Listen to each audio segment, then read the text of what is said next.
അമ്മേ പരിശുദ്ധമ്മേ, അമ്മേ പരിശുദ്ധമേ, ദൈവമാതാവേ, കൃപാസനത്തിലൂടെ ഞങ്ങൾക്കും ഞങ്ങളുടെ ദേശത്തിനും അമ്മ മധ്യസ്ഥം തേടി തന്ന എല്ലാ അനുഗ്രഹങ്ങൾക്കും കൃപകൾക്കും ഞങ്ങളിപ്പോൾ ഹൃദയം നിറഞ്ഞ നന്ദി പറയുന്നു. അമ്മേ പരിശുദ്ധമ്മേ, ദൈവമാതാവേ, 2004 ഡിസംബർ 7 ഉച്ചകഴിഞ്ഞ് 2:30 കൃപാസനത്തിൽ സംഭവിച്ച അമ്മയുടെ പ്രത്യക്ഷപ്പെടലിനെ കുറിച്ച് തിരുസഭയ്ക്ക് സമർപ്പിച്ചിരിക്കുന്ന പഠനരേഖകളുടെ മേൽ സഭാത്മകമായ പഠനം ആരംഭിക്കുവാൻ ഞങ്ങൾ പ്രാർത്ഥിക്കുന്നു.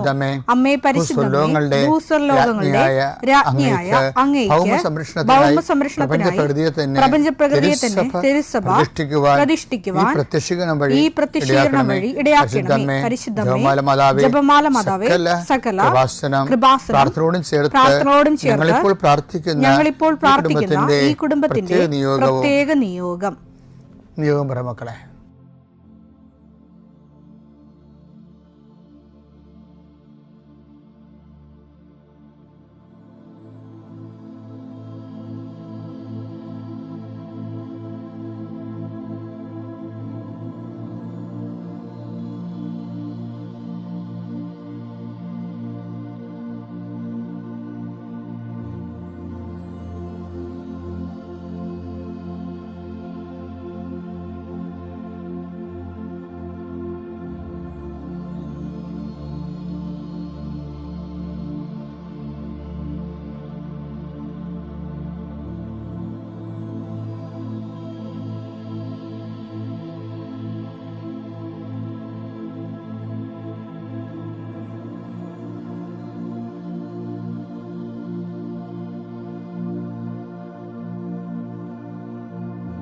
അമ്മയുടെ പ്രത്യക്ഷീകരണത്തിന്റെ ഈ അനുഗ്രഹവേളയിൽ ഞങ്ങൾക്ക് സാധിച്ചു തരുവാൻ കനിയണമേ. ആമേൻ. വിശ്വാസ പ്രമാണം. സർവശക്തനായ പിതാവും ആകാശത്തിന്റെയും ഭൂമിയുടെയും സൃഷ്ടാവുമായ ദൈവത്തിൽ ഞാൻ വിശ്വസിക്കുന്നു. അവിടുത്തെ ഏകപുത്രനും ഞങ്ങളുടെ കർത്താവുമായ ഈശോമിശിഹായിലും ഞാൻ വിശ്വസിക്കുന്നു. ഈ പുത്രൻ പരിശുദ്ധാത്മാവിനാൽ ഗർഭസ്ഥനായി കന്യകാമറിയത്തിൽ നിന്ന് പിറന്ന് പൊന്തിയോസ് പീലാത്തോസിന്റെ കാലത്ത് പീഡകൾ സഹിച്ച് കുരിശിൽ തറയ്ക്കപ്പെട്ട് മരിച്ച് അടക്കപ്പെട്ട് പാതാളങ്ങളിൽ ഇറങ്ങി മരിച്ചവരുടെ ഇടയിൽ നിന്ന് 3-ാം നാൾ ഉയർത്ത് സ്വർഗത്തിലേക്ക് എഴുന്നള്ളി സർവശക്തിയുള്ള പിതാവായ ദൈവത്തിന്റെ വലതുഭാഗത്തിരിക്കുന്നു.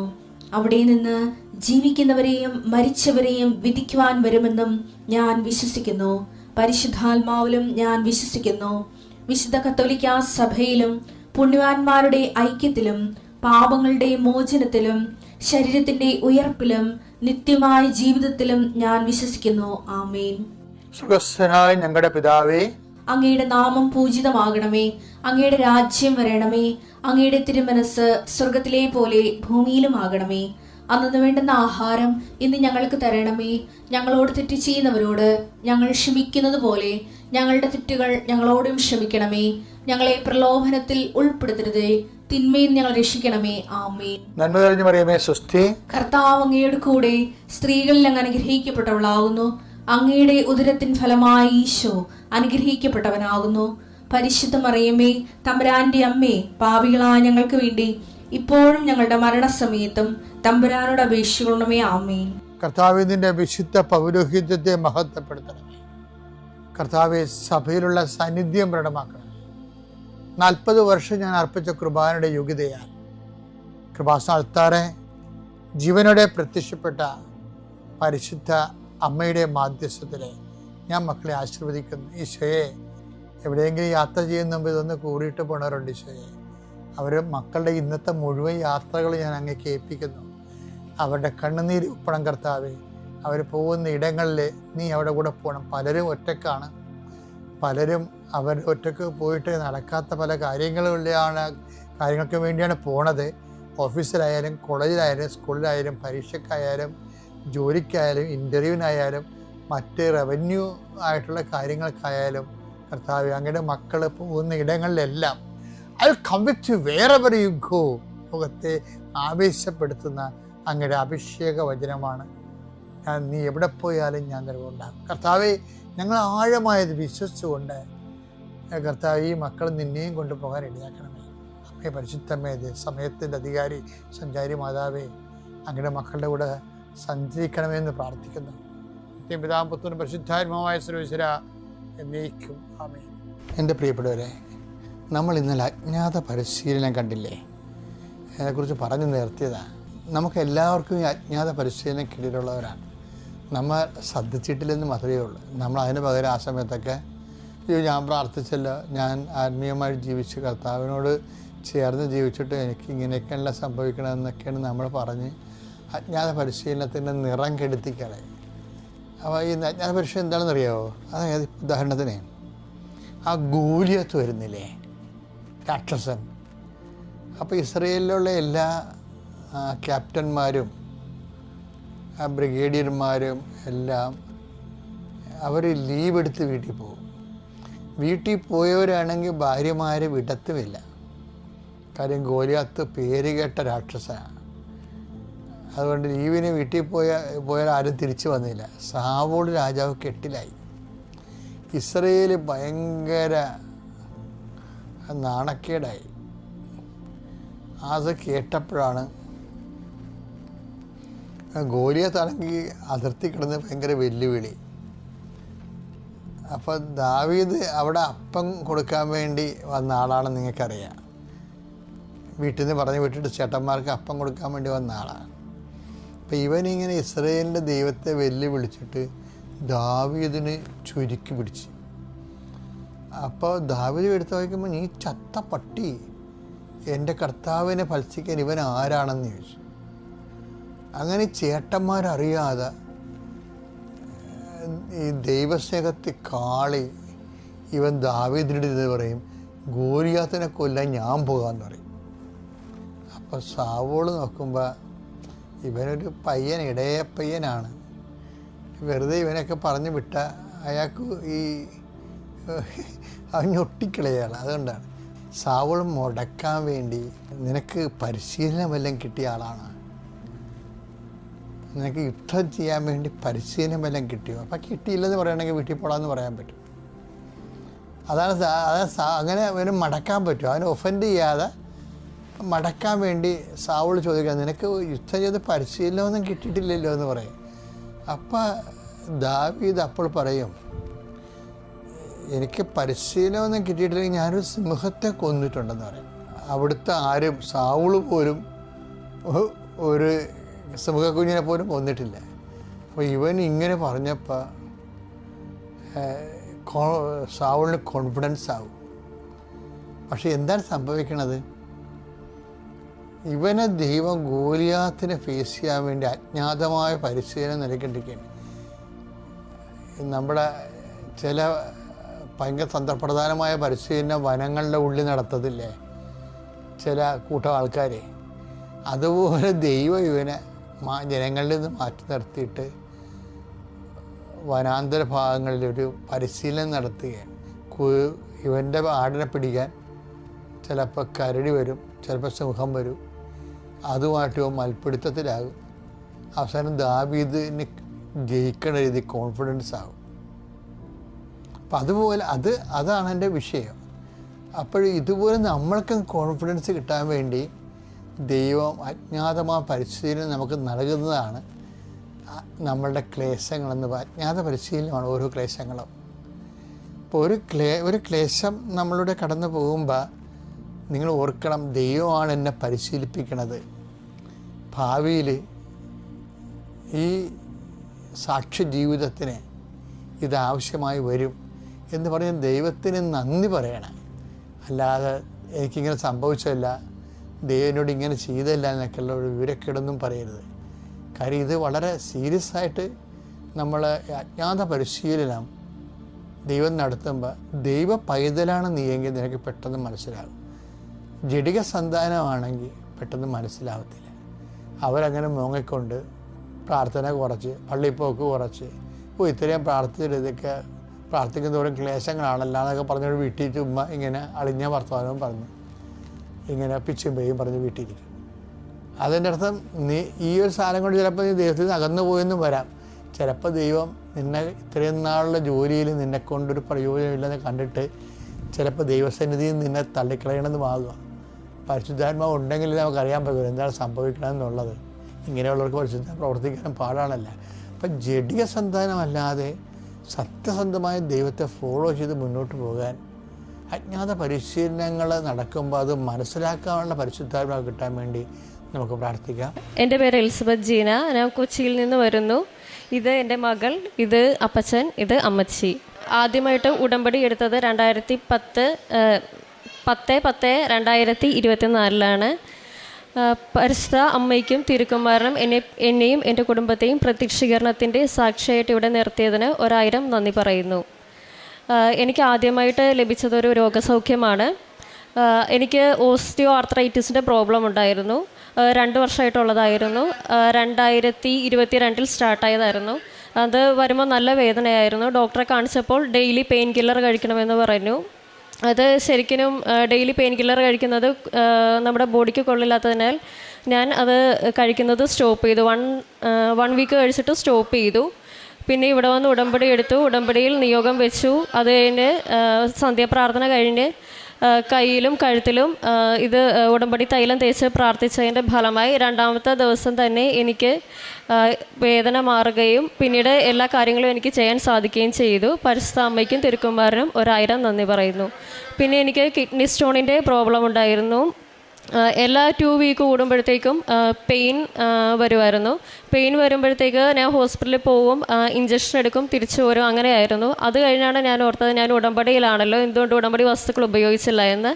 അത് കഴിഞ്ഞ് പിന്നെ പെയിൻ വരാൻ നേരത്ത് ഞാൻ ഇത് ഉടമ്പടി തൈലം വയറ്റത്ത് തേക്കുകയും കാഴ്ചരൂപം വയറിൽ വെച്ച് വിശ്വാസപ്രമാണം ചൊല്ലുകയും കൊന്ത ചൊല്ലുകയും ചെയ്യുന്നതിൻ്റെ ഫലമായി ഞാൻ ഉറങ്ങിപ്പോകുമായിരുന്നു. വേദന പിന്നീട് അറിയത്തില്ലായിരുന്നു. എന്നാലും എല്ലാ 2 വീക്ക് കൂടുമ്പോഴും വേദന വരുമായിരുന്നു. അങ്ങനെ ഹോസ്പിറ്റലിൽ കാണിച്ചു. USG ചെയ്തപ്പോൾ കിഡ്നി സ്റ്റോൺ ഉണ്ടെന്ന് പറഞ്ഞു. അവർ CT റിക്വസ്റ്റ് ചെയ്തു. CT ചെയ്തപ്പോഴത്തേക്ക് കിഡ്നി സ്റ്റോണും ഉണ്ട്, 2 കിഡ്നിക്കും വീക്കവും ഉണ്ട്, സർജറി ചെയ്യണമെന്ന് പറഞ്ഞു. ഞങ്ങൾ പിന്നീട് ഹോസ്പിറ്റലിൽ അഡ്മിറ്റായി. ഹോസ്പിറ്റലിൽ ചെന്നു. സർജറിക്ക് വേണ്ട എല്ലാ ടെസ്റ്റുകളും ചെയ്തു. ഫ്രീ ആയിട്ടുള്ള എല്ലാ ടെസ്റ്റുകളും, എക്സ്റേ, ECG, ബ്ലഡ് ടെസ്റ്റ് എല്ലാം ചെയ്തു. സർജറിക്ക് പോസ്റ്റ് ചെയ്തു. രാവിലെ ഞാൻ സർജറിക്ക് വേണ്ടിയിട്ട് ഡ്രസ്സ് മാറി റൂമിലിരിക്കുമായിരുന്നു. അപ്പോൾ അന്ന് മോർണിംഗ് ഞാൻ സ്വപ്നം കണ്ടായിരുന്നു മാതാവ് എൻ്റെ മുന്നിൽ പ്രത്യക്ഷപ്പെട്ടത്. അപ്പോൾ തന്നെ ഞാൻ മനസ്സിൽ വിചാരിച്ചായിരുന്നു എന്തെങ്കിലും മാതാവ് എന്തെങ്കിലും ഇവിടെ നടക്കും എന്നുള്ളത് എനിക്ക് ഉറപ്പായിരുന്നു. ഡോക്ടർ വന്നിട്ട് പറഞ്ഞു സർജറിക്ക് മുന്നേ ഒരു CT കൂടി നമുക്ക് ചെയ്ത് നോക്കാമെന്ന് പറഞ്ഞു.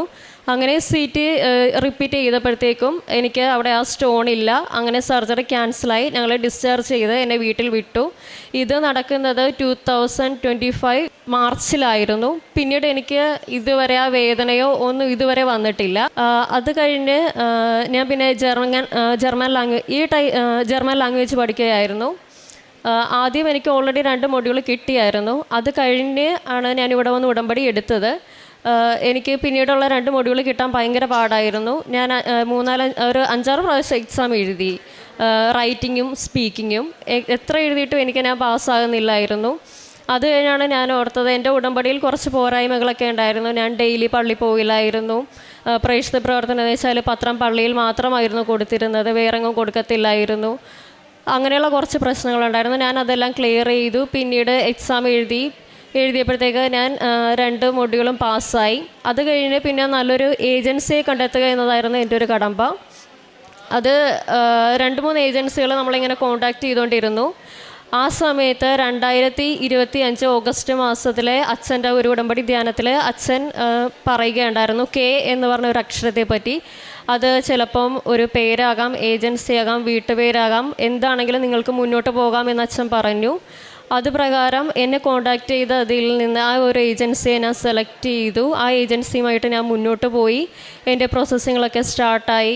എനിക്ക് ഇൻ്റർവ്യൂ കിട്ടി. ഇൻ്റർവ്യൂവിൻ്റെ ടൈമിലാണെങ്കിലും ഞാൻ ഇൻ്റർവ്യൂവിൻ്റെ സമയത്ത് പച്ചത്തിരിയും നീലത്തിരിയും കത്തിച്ച് വെച്ചായിരുന്നു ഞാൻ ഇൻ്റർവ്യൂ അറ്റൻഡ് ചെയ്തത്. ഉടമ്പടി വസ്തുക്കൾ ഉപയോഗിച്ചിരുന്നു. ഫോണിൽ ഉടമ്പടി തൈലം ഉപയോഗിച്ചിരുന്നു. ഇൻ്റർവ്യൂ എനിക്ക് കിട്ടി. പക്ഷേ കോൺട്രാക്റ്റ് വരുന്നില്ലായിരുന്നു. അപ്പോൾ ഞാൻ മാതാവിനോട് ഡേറ്റ് ഇട്ട് പ്രാർത്ഥിച്ചു. എൻ്റെ ഹസ്ബൻഡിൻ്റെ ബർത്ത്ഡേയുടെ അന്ന് എനിക്ക് കോൺട്രാക്റ്റ് കിട്ടണമെന്ന്. അത് നവംബറിലായിരുന്നു ബർത്ത്ഡേ. നവംബർ കഴിഞ്ഞു, ഡിസംബർ കഴിഞ്ഞു, കോൺട്രാക്റ്റ് വന്നില്ല. ജനുവരിയിൽ എനിക്ക് കോൺട്രാക്റ്റ് വന്നു.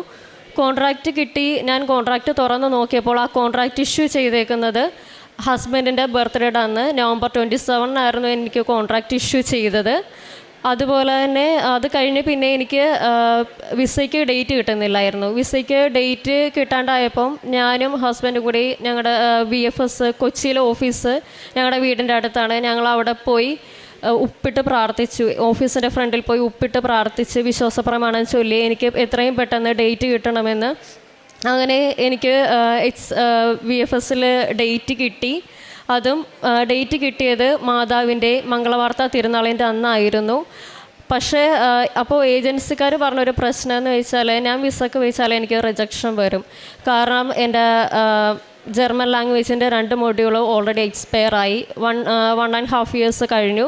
അതുകൊണ്ട് വെച്ചാൽ റിജക്ഷൻ ആകും. അപ്പോൾ രണ്ടാമത് ഒന്നുകൂടി എക്സാം എഴുതണമെന്ന് പറഞ്ഞു. അങ്ങനെ ഞാൻ രണ്ടാമത് ഈ മാർച്ചിൽ ഒന്നുകൂടി എക്സാം എഴുതിയായിരുന്നു.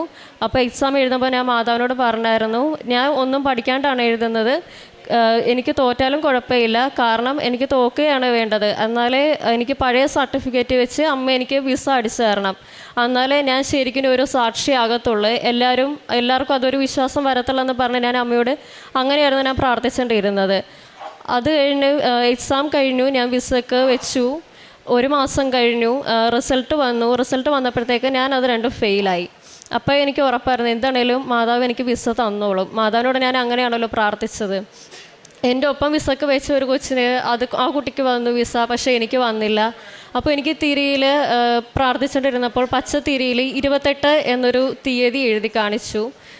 അപ്പം ഞാൻ ഓർത്ത് 28-ാം തീയതി ഏപ്രിൽ 28-ന് എനിക്ക് വിസ വരും, പക്ഷേ വന്നില്ല.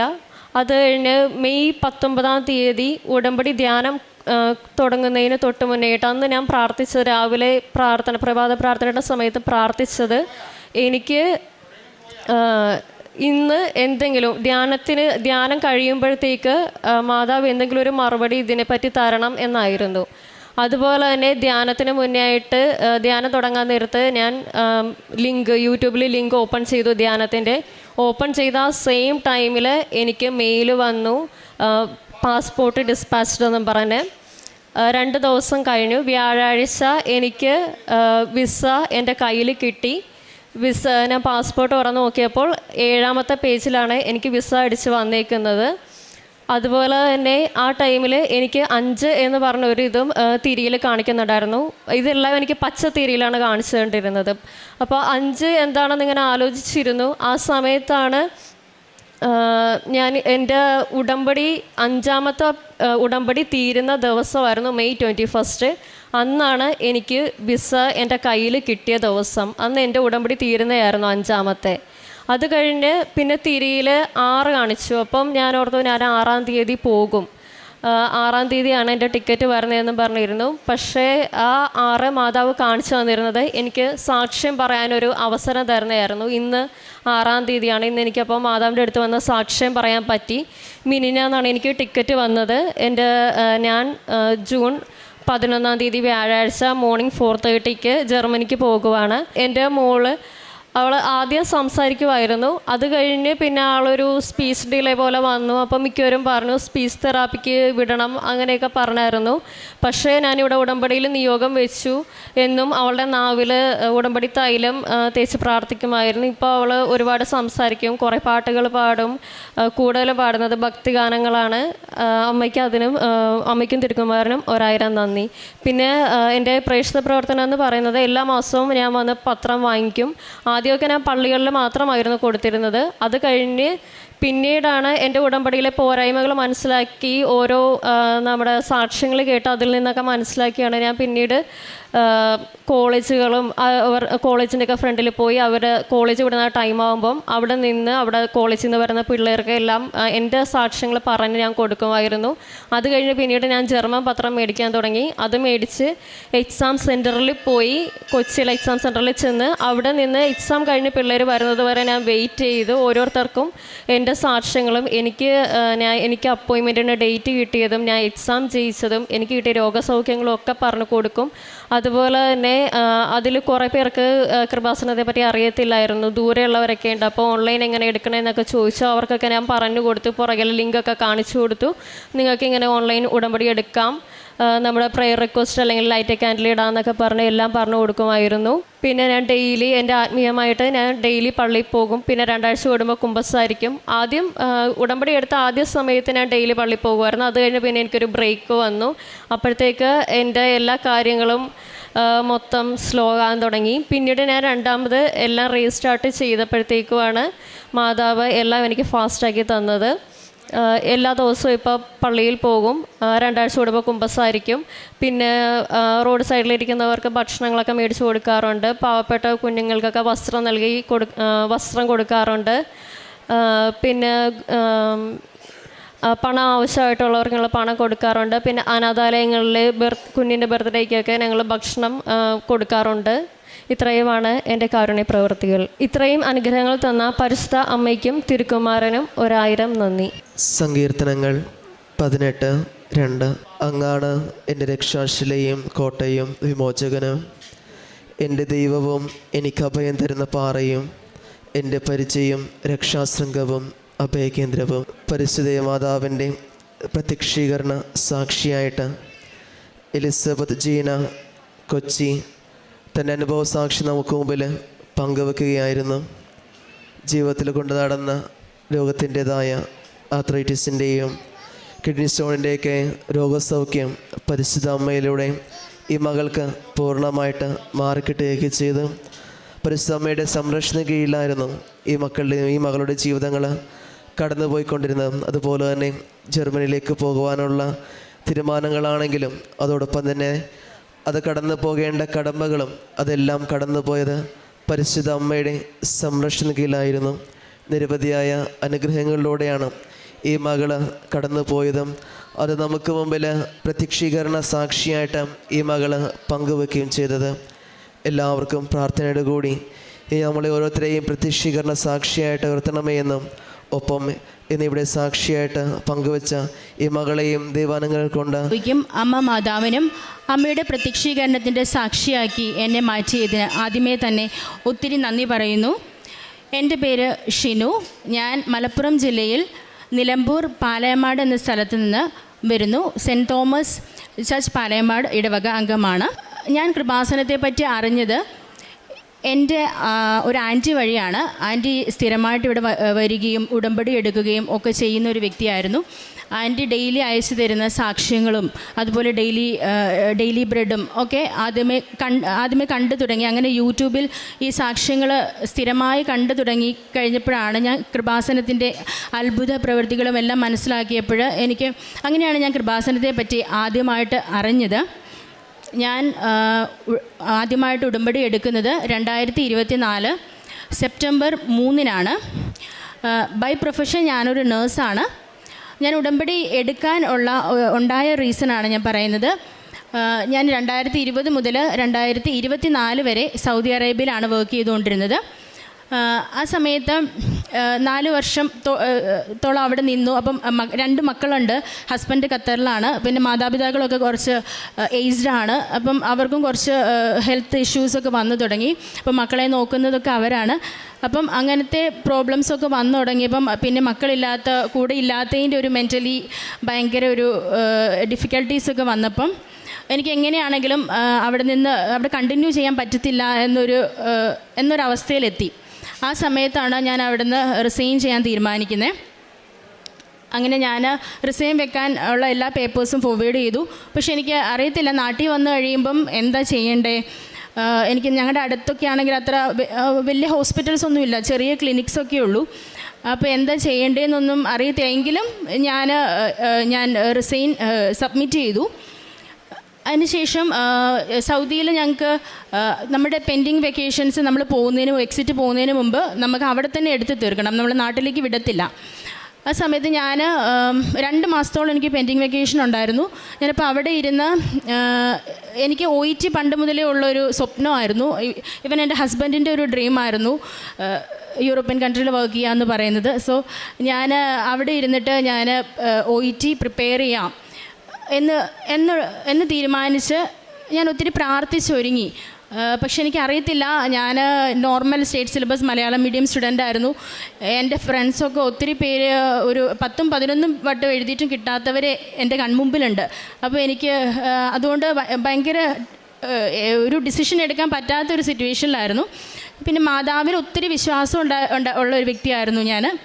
അപ്പോൾ ഞാൻ കൊന്ത ചൊല്ലി പ്രാർത്ഥിച്ച് ഞാൻ ഉടമ്പടി എടുക്കാൻ തീരുമാനിച്ചു. മാതാവിനോട് പറഞ്ഞു, മാതാവ് എനിക്ക് ഞാൻ എന്തായാലും OET എഴുതാൻ പോവാണ്, എനിക്ക് ഫസ്റ്റ് അറ്റംപ്റ്റിൽ OET തന്നേക്കണേന്ന് പറഞ്ഞു. കാരണം ഞാൻ വീട്ടിൽ ചെന്ന് കഴിഞ്ഞാൽ സിറ്റുവേഷൻസ് ഇങ്ങനെയാണ്, വീട്ടിൽ മക്കളുണ്ട്, അപ്പോൾ അവിടെ നിന്ന് പഠിക്കുക എന്ന് പറയുന്നത് കുറച്ച് ബുദ്ധിമുട്ടാണ്. അതുകൊണ്ട് അപ്പോൾ മാതാവ് എനിക്ക് OET എഴുതാനുള്ളൊരു ധൈര്യം എനിക്ക് തന്നു. അങ്ങനെ ഞാൻ അവിടെ ഒരു 2 months ഞാൻ അവിടെ ഇരുന്ന് നന്നായിട്ട് എഫേർട്ട് ഇട്ട് ഞാൻ എഴുതി. എന്നിട്ട് ഞാൻ അവിടുന്ന് റിസൾട്ട് വന്നിട്ടില്ല, ഞാൻ സൗദിയിൽ നിന്ന് തിരിച്ച് നാട്ടിലേക്ക് പോരുമ്പം.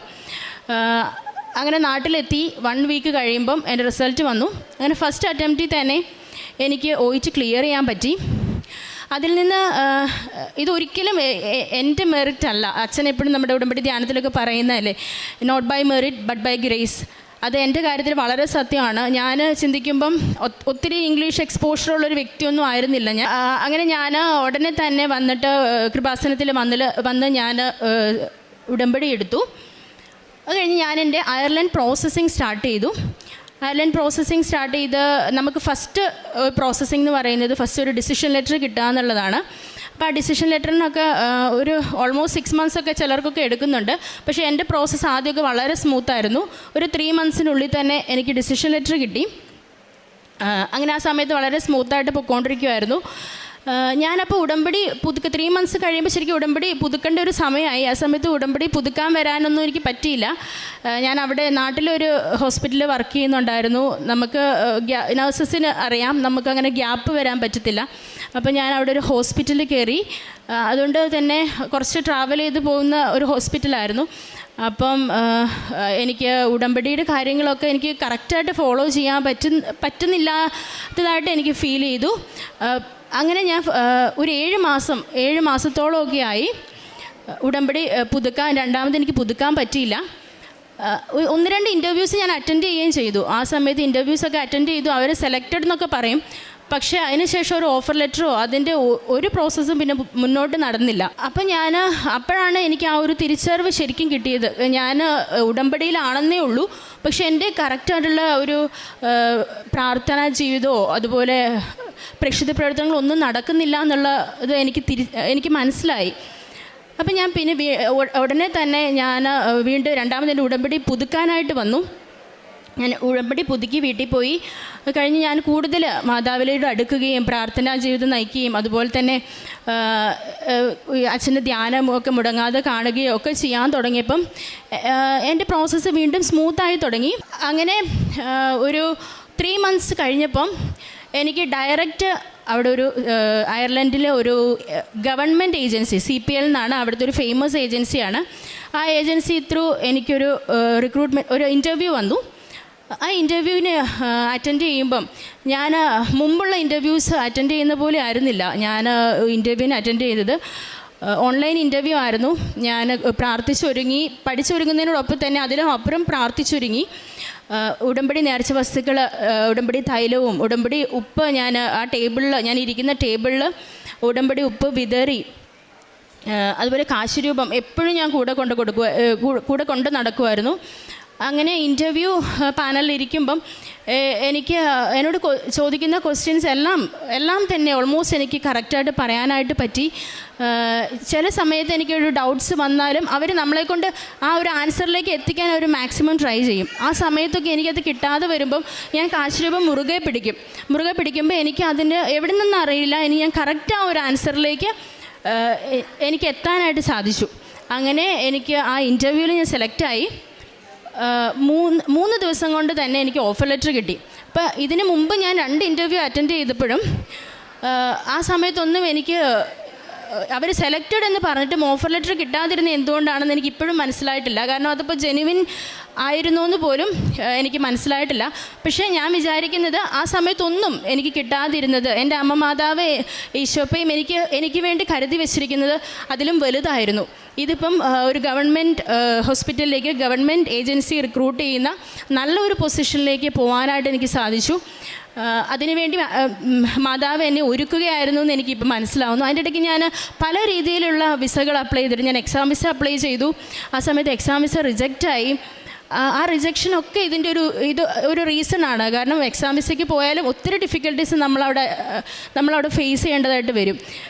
അപ്പം അതൊന്നുമില്ലാതെ തന്നെ എൻ്റെ മാതാവ് എന്നെ ഏറ്റവും സേഫായിട്ട് അവിടെ എത്തിക്കാൻ വേണ്ടിയിട്ട് തന്നെയായിരുന്നു എൻ്റെ മാതാവ് ഇത്രയും എന്നെ അതിനു വേണ്ടി ഒരുക്കുമായിരുന്നു എന്ന് എനിക്ക് മനസ്സിലായി. അത് കഴിഞ്ഞ് എല്ലാ പേപ്പേഴ്സും നല്ല ഫാസ്റ്റ് മൂവിങ് ആയിരുന്നു. അത് കഴിഞ്ഞ് ലാസ്റ്റ് ഒരു വിസയ്ക്ക് അപ്ലൈ ചെയ്യുന്നതിന് തൊട്ട് മുമ്പ് നമുക്ക് കിട്ടേണ്ട ഒരു പേപ്പറുണ്ട്, AWS എന്നാണ് അതിൻ്റെ പേര്. അത് ആ ഒരു സിറ്റുവേഷനിൽ കുറേ ഡിലേ ആയിപ്പോയി. മൂന്നാഴ്ച കൊണ്ട് കിട്ടേണ്ട ഒരു പേപ്പറായിരുന്നു അത്. പക്ഷെ അതെനിക്കൊരു 2 months ആയിട്ടും എനിക്ക് കിട്ടിയില്ല. അപ്പോഴും ഞാൻ മാതാവിനോട് ഒത്തിരി പ്രാർത്ഥിച്ചു, മാതാവ് എന്താണ് എൻ്റെ ഭാഗത്തു നിന്നുള്ള ആ ഒരു മിസ്റ്റേക്ക്. അപ്പം ഞാൻ ഒത്തിരി ഇരുന്ന് പ്രാർത്ഥിച്ചൊക്കെ കഴിഞ്ഞപ്പോൾ എനിക്ക് മനസ്സിലായി ഞാൻ എൻ്റെ പ്രേക്ഷിത പ്രവർത്തനങ്ങളും കാരുണ്യ പ്രവൃത്തികളും ഒക്കെ കുറച്ച് കുറവായിരുന്നു. ഉടമ്പടിയിൽ മറ്റുള്ളവരൊക്കെ ഈ ഉടമ്പടി സാക്ഷ്യം കേൾക്കുമ്പം എല്ലാവരും പറയുന്ന പോലെ ആ ഒരു ഡീപ്പസ്റ്റ് ലെവലിലേക്ക് ഞാൻ എത്തിയിട്ടില്ല എന്ന് എനിക്ക് മനസ്സിലായി. അപ്പം ഞാൻ വീണ്ടും കൂടുതൽ കാരുണ്യ പ്രവൃത്തികളും പ്രേക്ഷിത പ്രവർത്തനമൊക്കെ ചെയ്യാൻ തുടങ്ങി. കൂടുതൽ മാതാവിനോട് പ്രാർത്ഥിച്ചു, ഈശോയോട് പ്രാർത്ഥിച്ചു. അങ്ങനെ എനിക്ക് ആ ഒരു AWS അപ്രൂവായി കിട്ടി. പിന്നീടുള്ളൊരു ഇഷ്യൂ എന്ന് പറയുന്നത് വിസ ആ സമയത്ത് നല്ല ഡിലേ ആയിരുന്നു. ഒരു 1.5 മാസത്തോളമൊക്കെ എടുത്തിട്ടായിരുന്നു എല്ലാവർക്കും കിട്ടിക്കൊണ്ടിരുന്നത്. എനിക്കാണെങ്കിൽ എൻ്റെ ഏജൻസി അവിടെ ഓൾറെഡി എക്സാമിന് ഡേറ്റ് ബുക്ക് ചെയ്തു. ഞങ്ങൾക്ക് അവിടെ ചെന്ന് കഴിയുമ്പോൾ ഒരു ആപ്റ്റിറ്റ്യൂഡ് എക്സാം ഉണ്ട്, അതിനുള്ള ഡേറ്റ് ബുക്ക് ചെയ്തു. അപ്പോൾ AWS കിട്ടുന്നത് ഈ എക്സാം ഡേറ്റിൻ്റെ 1 month മുമ്പെയാണ്. പക്ഷെ ആ സമയത്ത് അപ്ലൈ ചെയ്യുന്ന എല്ലാവർക്കും 1.5 മാസത്തോളം ടൈം എടുക്കുന്നുണ്ട് വിസ അപ്രൂവായി കിട്ടാനായിട്ട്. അപ്പം ഞാൻ വിചാരിച്ചു എനിക്ക് എന്തായാലും വിസ അപ്രൂവായി കിട്ടത്തില്ല ആ ഒരു സമയത്തിനുള്ളിൽ. കാരണം ഒരു മാസം മാത്രമേ നമുക്ക് ബാക്കിയുള്ളൂ. അതിനകത്ത് ഒരു 5 days മുന്നെങ്കിലും നമ്മളവിടെ എത്തണം, അയർലൻഡിൽ എത്തണം. എന്നാലും ഞാൻ പ്രാർത്ഥിച്ച് ഞാൻ വിസയ്ക്ക് വേണ്ടിയിട്ട് വെച്ചു. എൻ്റെ പേപ്പേഴ്സൊക്കെ സബ്മിറ്റ് ചെയ്തു. അത് എനിക്ക് 1 മാസം കൊണ്ട് 1.5 മാസം കൊണ്ടൊക്കെ കിട്ടുന്ന വിസ എനിക്ക് 13 days കൊണ്ട് തന്നെ അപ്രൂവായി കിട്ടി. അപ്പം ഇതെല്ലാം തന്നെ എൻ്റെ മാതാവ് എനിക്ക് വേണ്ടി ചെയ്ത ഓരോ കാര്യങ്ങളും എനിക്ക് വേണ്ടി ഡിലേ ആക്കിയതും എല്ലാം തന്നെ എൻ്റെ നല്ലതിന് വേണ്ടി മാത്രമാണെന്ന് ഇപ്പം ഈ സന്നിധിയിൽ നിൽക്കുമ്പോൾ ഞാനത് ഏറ്റു പറയുവാണ്. കാരണം നമ്മുടെ ലൈഫിൽ എന്തൊക്കെ സംഭവിച്ചാലും അത് നമ്മളെപ്പറ്റി ദൈവത്തിന് ഒരു പദ്ധതിയുണ്ട്, അതിനു വേണ്ടി നമ്മൾ വെയിറ്റ് ചെയ്യണം. ഞാൻ ആ സമയത്തൊക്കെ ഡിലേ ആവുന്ന സമയത്ത് ആ സെക്കൻഡ് പ്രോസസ്സ് സമയത്തൊക്കെ ഞാൻ പ്രാർത്ഥിക്കുമ്പം ആദ്യത്തെ പോലെയല്ല, ഞാൻ കൂടുതലും മാതാവിനോട് അടുത്തു, ഈശോയോട് അടുത്തു. അപ്പം ഞാനിങ്ങനെ പ്രാർത്ഥിക്കും, മാതാവേ ഇനിയിപ്പോൾ ഞാൻ പോകണ്ടെന്നാണ് നിൻ്റെ തീരുമാനം, എങ്കിൽ വേണ്ട, നിൻ്റെ ഇഷ്ടം നിറവേറട്ടെ എന്ന് പ്രാർത്ഥിക്കുമായിരുന്നു. അപ്പോൾ എനിക്ക് അതാണ് എനിക്കിപ്പോൾ പറയാനുള്ളത്. ഇപ്പോൾ എൻ്റെ പ്രാർത്ഥനാ ലൈഫ് അങ്ങനെയാണ്. എനിക്കിത് ചെയ്തു തരണം എന്ന് വാശി പിടിക്കുകയല്ല, മറിച്ച് എൻ്റെ ഈശോയും മാതാവും എനിക്ക് വേണ്ടി എന്താണോ തരാൻ ഉദ്ദേശിക്കുന്നത് അത് 2 കൈയും നീട്ടി സ്വീകരിക്കുക എന്നുള്ള ഒരു തലത്തിലേക്ക് വളരാനായിട്ട് എനിക്ക് സാധിച്ചു. ഇപ്പം ഈ മാസം 9-ാം തീയതി ഞാൻ അയർലൻഡിലേക്ക് ട്രാവൽ ചെയ്യാണ്. എനിക്ക് അവിടെ കൺഫേംഡ് ആയിട്ടുള്ള ഒരു ഗവൺമെൻറ് ജോബുണ്ട്. അപ്പം ദൈവമാതാവും ഈശോപ്പയും തന്ന എല്ലാ അനുഗ്രഹങ്ങൾക്കും ഒരുപാട് നന്ദി പറയുന്നു. പിന്നെ ഞാൻ ചെയ്യുന്ന പ്രേക്ഷിത പ്രവർത്തനങ്ങളെന്ന് പറയുമ്പോൾ പത്രം ഞാൻ എല്ലാവർക്കും ഈ ബസ് സ്റ്റാൻഡിലും അങ്ങനെയൊക്കെ കൊണ്ട് നടന്ന് എല്ലാവർക്കും കൊടുക്കും. പിന്നെ ഒരു ലാസ്റ്റ് വരുന്ന ഒരു 1-2 പത്രം എപ്പോഴും ബാഗിലുണ്ടാവും. കാരണം അത് എൻ്റെ കൺമുമ്പിൽ വരുന്ന അത്രയും അത്യാവശ്യക്കാർ എൻ്റെ കൺമുമ്പിൽ വരുന്നൊരു വിശ്വാസം എനിക്കുണ്ട്. അപ്പം അങ്ങനെ ഞാൻ ഒരു ബാഗിൽ എപ്പോഴും കരുതുമായിരുന്നു. അങ്ങനെ എനിക്കൊരു 2 അക്രൈസ്തവരെ എനിക്ക് ഈശോയിലേക്ക് അടുപ്പിക്കാൻ സാധിച്ചു.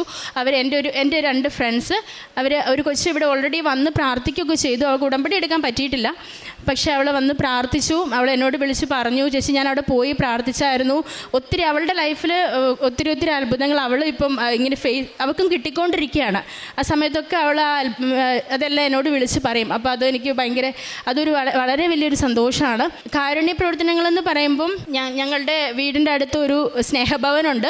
അവിടെ ഫുഡ് കൊണ്ടുപോയി കൊടുക്കും. അതുപോലെ അവിടെ കുറേ അന്തേവാസികളുണ്ട്, കുറച്ച് സൈക്യാട്രിക് പ്രോബ്ലംസ് ഉള്ള അന്തേവാസികളാണ്. അപ്പോൾ അവർക്ക് കുളിക്കാനും ഒക്കെ ബുദ്ധിമുട്ടുള്ളവരുണ്ട്. അങ്ങനെ വരുമ്പം അവരെ കുളിപ്പിക്കാനൊക്കെ ഹെൽപ്പ് ചെയ്യാറുണ്ട്. അതുകൂടാതെ പൊതിച്ചോറ് ഇങ്ങനെ ബസ് സ്റ്റാൻഡിലും അതുപോലെ റോഡ് സൈഡിലൊക്കെ ഇരിക്കുന്ന പാവപ്പെട്ട ആൾക്കാർക്ക് കൊടുത്ത് വിതരണം ചെയ്യാറുണ്ട്. ഹോസ്പിറ്റൽസ് വിസിറ്റ് ചെയ്യാറുണ്ട്. എന്നെക്കൊണ്ട് പറ്റുന്ന രീതിയിൽ ചെറിയ ചെറിയ എമൗണ്ട് ആണെങ്കിലും എൻ്റെ കൺമുമ്പിൽ വരുന്നവർക്ക് സഹായം ചെയ്യാൻ എനിക്ക് സാധിച്ചിട്ടുണ്ട്.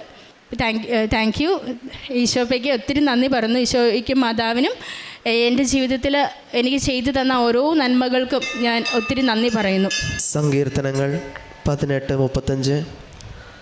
അങ്ങെനിക്ക് രക്ഷയുടെ പരിച നൽകി, അവിടുത്തെ വലത്ത് കൈ എന്നെ താങ്ങി നിർത്തി, അവിടുത്തെ വാത്സല്യം എന്നെ വലിയവനാക്കി. ഷിനു ജോഷി, പാലയമാട്. പരിശുദ്ധ അമ്മയുടെ മുമ്പിൽ പ്രത്യക്ഷീകരണ സാക്ഷിയായിട്ട് തൻ്റെ അനുഭവം നമുക്ക് മുമ്പിൽ സാക്ഷ്യപ്പെടുത്തുകയായിരുന്നു. ഇപ്രകാരമാണ് പരിശുദ്ധ അമ്മയുടെ ഇടപെടൽ തൻ്റെ ജീവിതത്തിലും തന്നെ ഒരു പ്രത്യക്ഷീകരണ സാക്ഷിയാക്കി മാറ്റിയതെന്ന് വളരെ വ്യക്തതയോടുകൂടി നമുക്ക് പറഞ്ഞു തരികയുണ്ടായി. ഉടമ്പെടുക്കാനുള്ള സാഹചര്യവും അതുപോലെ തന്നെ തനിക്ക് അയർലൻഡിലേക്ക് പോകുവാനായിട്ടുള്ള കാര്യങ്ങളിലേക്ക് ഓരോരോ തടസ്സങ്ങൾ ഉണ്ടാകുമ്പോഴും അത് കൂടുതൽ തിരിച്ചറിവിലേക്ക് കൊണ്ടെത്തിയത് എൻ്റെ പ്രേക്ഷിത പ്രവർത്തനങ്ങളിലും കുറച്ചുകൂടി ഞാൻ വളരേണ്ടിയിരിക്കുന്നു എന്നുള്ള ബോധ്യമായിരുന്നു. അതുതന്നെയാണ് ഓരോരോ കാര്യങ്ങളിലും ഡിലേ വരുമ്പോൾ കൂടുതൽ തീക്ഷ്ണതയോടുകൂടി ഈ മകള് പ്രേക്ഷിത വേലകൾ ചെയ്യുവാനും പ്രാർത്ഥിക്കുവാനൊക്കെ ആയിട്ടുള്ളൊരു തിരച്ചിലേക്ക് വളർന്നു വന്നത്. അതുകൊണ്ട് തന്നെയാണ് ഇവളുടെ ജീവിതത്തിൽ ഒരു അയർലൻഡിലെ ജോലി ആഗ്രഹിച്ചപ്പോൾ ഗവൺമെൻറ്റിൻ്റെ രീതിയിലുള്ള ജോലി ഇമാൾക്ക് സ്വന്തമാക്കുവാനായിട്ട് സാധിക്കുകയൊക്കെ ചെയ്തത്. പരിശുദ്ധ അമ്മയോട് നമുക്ക് നന്ദി പറയാം. നിരവധി അനുഗ്രഹങ്ങൾ കൊണ്ടും ഇനിയും പ്രത്യക്ഷീകരണ മാതാവ് ഇവരനുഗ്രഹിക്കട്ടെ എന്നും നമ്മുടെയൊക്കെ പ്രാർത്ഥനകളെയും ചേർത്ത് വെച്ചുകൊണ്ട് പരിശുദ്ധ മാതാവിന് നമുക്ക് അമ്മയ്ക്കും തിരുക്കുമാരനും 1000 നന്ദി. അമ്മയുടെ പ്രത്യക്ഷീകരണത്തിന് എന്നെയും എൻ്റെ കുടുംബത്തെയും സാക്ഷിയാക്കിയതിന് ഒരുപാട് നന്ദികൾ അർപ്പിക്കുന്നു. എനിക്ക് കിട്ടിയ അനുഗ്രഹങ്ങൾ ഞാനൊന്ന് ഷെയർ ചെയ്യാൻ വേണ്ടിയാണ് ഇവിടെ നിൽക്കുന്നത്. എൻ്റെ പേര് അശ്വതി. ഞാൻ കോട്ടയം ജില്ലയിലെ എരുമേലിയിൽ നിന്നാണ് വരുന്നത്. എൻ്റെ ഭർത്താവ് പ്രതീഷ്. ഞാൻ കഴിഞ്ഞൊരു 10 വർഷമായിട്ട് ഞാൻ ഒരു അധ്യാപികയായിരുന്നു. ഞാൻ കോളേജിൽ പഠിപ്പിച്ചുകൊണ്ടിരിക്കുകയായിരുന്നു. പക്ഷേ എനിക്ക് ഹയർ സെക്കൻഡറിയിലേക്കുള്ള പരീക്ഷ എഴുതാനായിട്ട് ഞാൻ സെറ്റിൻ്റെ പരീക്ഷ കഴിഞ്ഞ 10 വർഷമായിട്ട് എഴുതിയായിരുന്നു. എന്താണെന്നറിയില്ല, ചെറിയ ചെറിയ മാർക്കുകളുടെ വ്യത്യാസത്തിൽ എനിക്ക് എപ്പോഴും നഷ്ടപ്പെട്ടു പോകുമായിരുന്നു. അപ്പോൾ ഒരുപാട് തവണ ഞാൻ വീണ്ടും എഴുതി. കാരണം എൻ്റെ മനസ്സിലൊരു ആഗ്രഹമാണ് ഒരു ഹയർ സെക്കൻഡറി സ്കൂൾ ടീച്ചർ ആവുക എന്നുള്ളത്. ഭയങ്കര ഒരു ആഗ്രഹമാണ്. അതുകൊണ്ട് ഞാൻ വീണ്ടും പരീക്ഷ എഴുതി. അങ്ങനെ ഞാൻ പരീക്ഷ എഴുതി ഇങ്ങനെ എപ്പോഴും ഫെയിൽഡായി ഇങ്ങനെ ആ ഒരു വിഷമത്തിൽ ഇരുന്നപ്പം എൻ്റെ വീടിനടുത്തുള്ള ഒരു കുട്ടിയാണ് എന്നോട് പറഞ്ഞത്, ചേച്ചി ഇവിടെ വന്ന് അമ്മയുടെ അടുത്ത് വന്ന് ഉടമ്പടി എടുത്ത് പ്രാർത്ഥിച്ചാൽ അത് ഉറപ്പായിട്ടും കിട്ടും എന്ന് എന്നോട് പറഞ്ഞു. അങ്ങനെ എനിക്ക് ആദ്യം ഒന്നും അത്ര ഇത് വന്നില്ലായിരുന്നു. പക്ഷേ പരീക്ഷ അടുക്കും തോറും 2025 ഓഗസ്റ്റ് 21-ാം തീയതിയായിരുന്നു എനിക്ക് പരീക്ഷ. പക്ഷെ പരീക്ഷ അടുക്കും തോറും എനിക്ക് ഇവിടെ വരണം എന്നൊരു തോന്നൽ എൻ്റെ ഉള്ളിൽ വന്നുകൊണ്ടിരുന്നു. അപ്പം ഞാൻ ഹസ്ബൻഡിനോട് പറഞ്ഞു, നമുക്ക് എന്തായാലും പരീക്ഷയ്ക്ക് മുമ്പ് തന്നെ നമുക്കൊന്ന് പോകണം എന്ന് പറഞ്ഞ് ഞങ്ങളിവിടെ ഓഗസ്റ്റ് 19-ാം തീയതി 2025 ഓഗസ്റ്റ് 19-ാം തീയതി ഇവിടെ ഞാൻ ആദ്യമായിട്ട് വരികയും ഇവിടെ വന്ന് ഞാൻ ഉടമ്പടി എടുത്ത് ഇവിടെ വന്ന് പ്രാർത്ഥിച്ചിട്ട് ഞാൻ എൻ്റെ നിയോഗം അമ്മയുടെ അടുത്ത് ഏൽപ്പിച്ചിട്ട് പോയി. ഞാൻ അമ്മയോട് പറഞ്ഞു, എനിക്ക് ഇത്തവണ എനിക്ക് എന്തായാലും കിട്ടണം, അടുത്ത വർഷം എനിക്ക് ഏതെങ്കിലും സ്കൂളിൽ എനിക്ക് ഗസ്റ്റായിട്ട് കയറണം, അതെൻ്റെ ഒരു ആഗ്രഹമാണ്. അതുകൊണ്ട് എനിക്ക് അമ്മയെ അത് സാധിച്ചു തരണമെന്ന് ഞാൻ പറഞ്ഞു. എനിക്ക് പരീക്ഷ ഒന്ന് എഴുതാനായിട്ട് എന്നെ സഹായിക്കണമെന്ന് പറഞ്ഞ് ഞാൻ അമ്മേനെ ഏൽപ്പിച്ചിട്ടാണ് ഇവിടുന്ന് പോയത്. ഇവിടെ ഞാൻ പോയി 19-ാം തീയതി ഇവിടുന്ന് പോയി. അന്ന് മുതൽ ഞാൻ എല്ലാ ദിവസവും മുടങ്ങാതെ പ്രാർത്ഥിച്ച് 21-ാം തീയതി രാവിലെ ഞാൻ പരീക്ഷയ്ക്ക് പോയി. രാവിലെയും ഉച്ചകഴിഞ്ഞുമായിട്ടായിരുന്നു എനിക്ക് പരീക്ഷ. ഫസ്റ്റ് പേപ്പർ നല്ല പാടായിരുന്നു. എന്ന് വെച്ചാൽ നമ്മൾ ഒരിക്കലും കിട്ടുമെന്ന് ഞാൻ പ്രതീക്ഷിച്ചതില്ല. അപ്പം ഞാൻ ഹസ്ബൻഡ് ഉച്ചയ്ക്ക് എൻ്റെ അടുത്ത് വന്ന് സംസാരിച്ചപ്പോൾ ഞാൻ പറഞ്ഞായിട്ട് എനിക്ക് കിട്ടുമെന്ന് തോന്നുന്നില്ല, അറിയില്ല, എന്നാലും ഞാൻ മാതാവിനെ മനസ്സിൽ അർപ്പിച്ച് ഞാനങ്ങ് എഴുതി. എനിക്ക് മാതാവിൻ്റെ ഈ രൂപമായിരുന്നു എൻ്റെ മനസ്സിൽ. ഞാൻ എന്നിട്ട് ആ മനസ്സിൽ ഓരോ ഉത്തരങ്ങൾ കൺഫ്യൂഷൻ ആകുമ്പോഴും ഞാൻ ഈ മാതാവിൻ്റെ രൂപം മനസ്സിൽ വെച്ചിട്ട് ഞാൻ പരീക്ഷ എഴുതി. ഉച്ച കഴിഞ്ഞത്തെ എക്സാം നല്ല എളുപ്പമായിരുന്നു, കുഴപ്പമില്ലാത്ത രീതിയിൽ ഞാൻ അതും എഴുതി. അതിന് ശേഷം 1 മാസത്തിന് ശേഷം റിസൾട്ട് വന്നു. റിസൾട്ട് വരുമ്പോൾ എല്ലാ പ്രാവശ്യവും ഈ എക്സാം കഴിഞ്ഞ അന്ന് തന്നെ ആൻസർ കീ പബ്ലിഷ് ചെയ്യും. പക്ഷേ ഞാൻ എല്ലാ പ്രാവശ്യം ഇങ്ങനെ ആൻസർ കീ നോക്കും. അപ്പോൾ ഏട്ടൻ എന്നോട് പറഞ്ഞു, നീ ഇനി ആൻസർ കീ നോക്കണ്ട, അത് നമുക്ക് റിസൾട്ട് വരട്ടെ, എന്നിട്ട് നമ്മൾ മാതാവിനെ ഏൽപ്പിച്ചിരിക്കുന്നതല്ലേ, അപ്പോൾ നമുക്ക് റിസൾട്ട് വരട്ടെ, റിസൾട്ട് വന്നിട്ട് നമുക്ക് നോക്കാമെന്ന് പറഞ്ഞു. അങ്ങനെ ഞാൻ റിസൾട്ട് വന്നു. പക്ഷേ റിസൾട്ട് വന്ന ദിവസം ഞാൻ അറിഞ്ഞില്ല. അതായത് പിറ്റേ ദിവസമാണ് നോക്കുന്നത്. പിറ്റേ ദിവസം നോക്കിയപ്പം ഞാൻ വൈകുന്നേരം ആയപ്പോഴത്തേക്കും എല്ലാവരും സ്റ്റാറ്റസ് ഇട്ടേക്കുന്നത് കണ്ടു. വാട്സപ്പിൽ കിട്ടിയവരൊക്കെ ഓരോ അക്കാഡമിക്കാരൊക്കെ സ്റ്റാറ്റസ് ഇട്ടേക്കുന്നത് കണ്ടു. അങ്ങനെ ഞാൻ ഏട്ടനോട് പറഞ്ഞു, ഏട്ടാ റിസൾട്ട് വന്നെന്ന് തോന്നുന്നു പറഞ്ഞു. ഞാൻ പെട്ടെന്ന് ഓടിപ്പോയി. നമുക്ക് ഇവിടെ നിന്ന് ഉടമ്പടി എടുക്കുമ്പോൾ കിട്ടുന്ന രൂപം, മാതാവിൻ്റെ ആ രൂപം എൻ്റെ കയ്യിൽ ഞാൻ എടുത്ത് വെച്ചുകൊണ്ട് ഞാൻ ഓടിപ്പോയി നോക്കി. ഭയങ്കര, എനിക്ക് അത് സങ്കടത്തോടെയാണോ സന്തോഷത്തോടെയാണോ പറയേണ്ടതെന്ന് എനിക്കറിയില്ല. പക്ഷേ എനിക്ക് കാരണം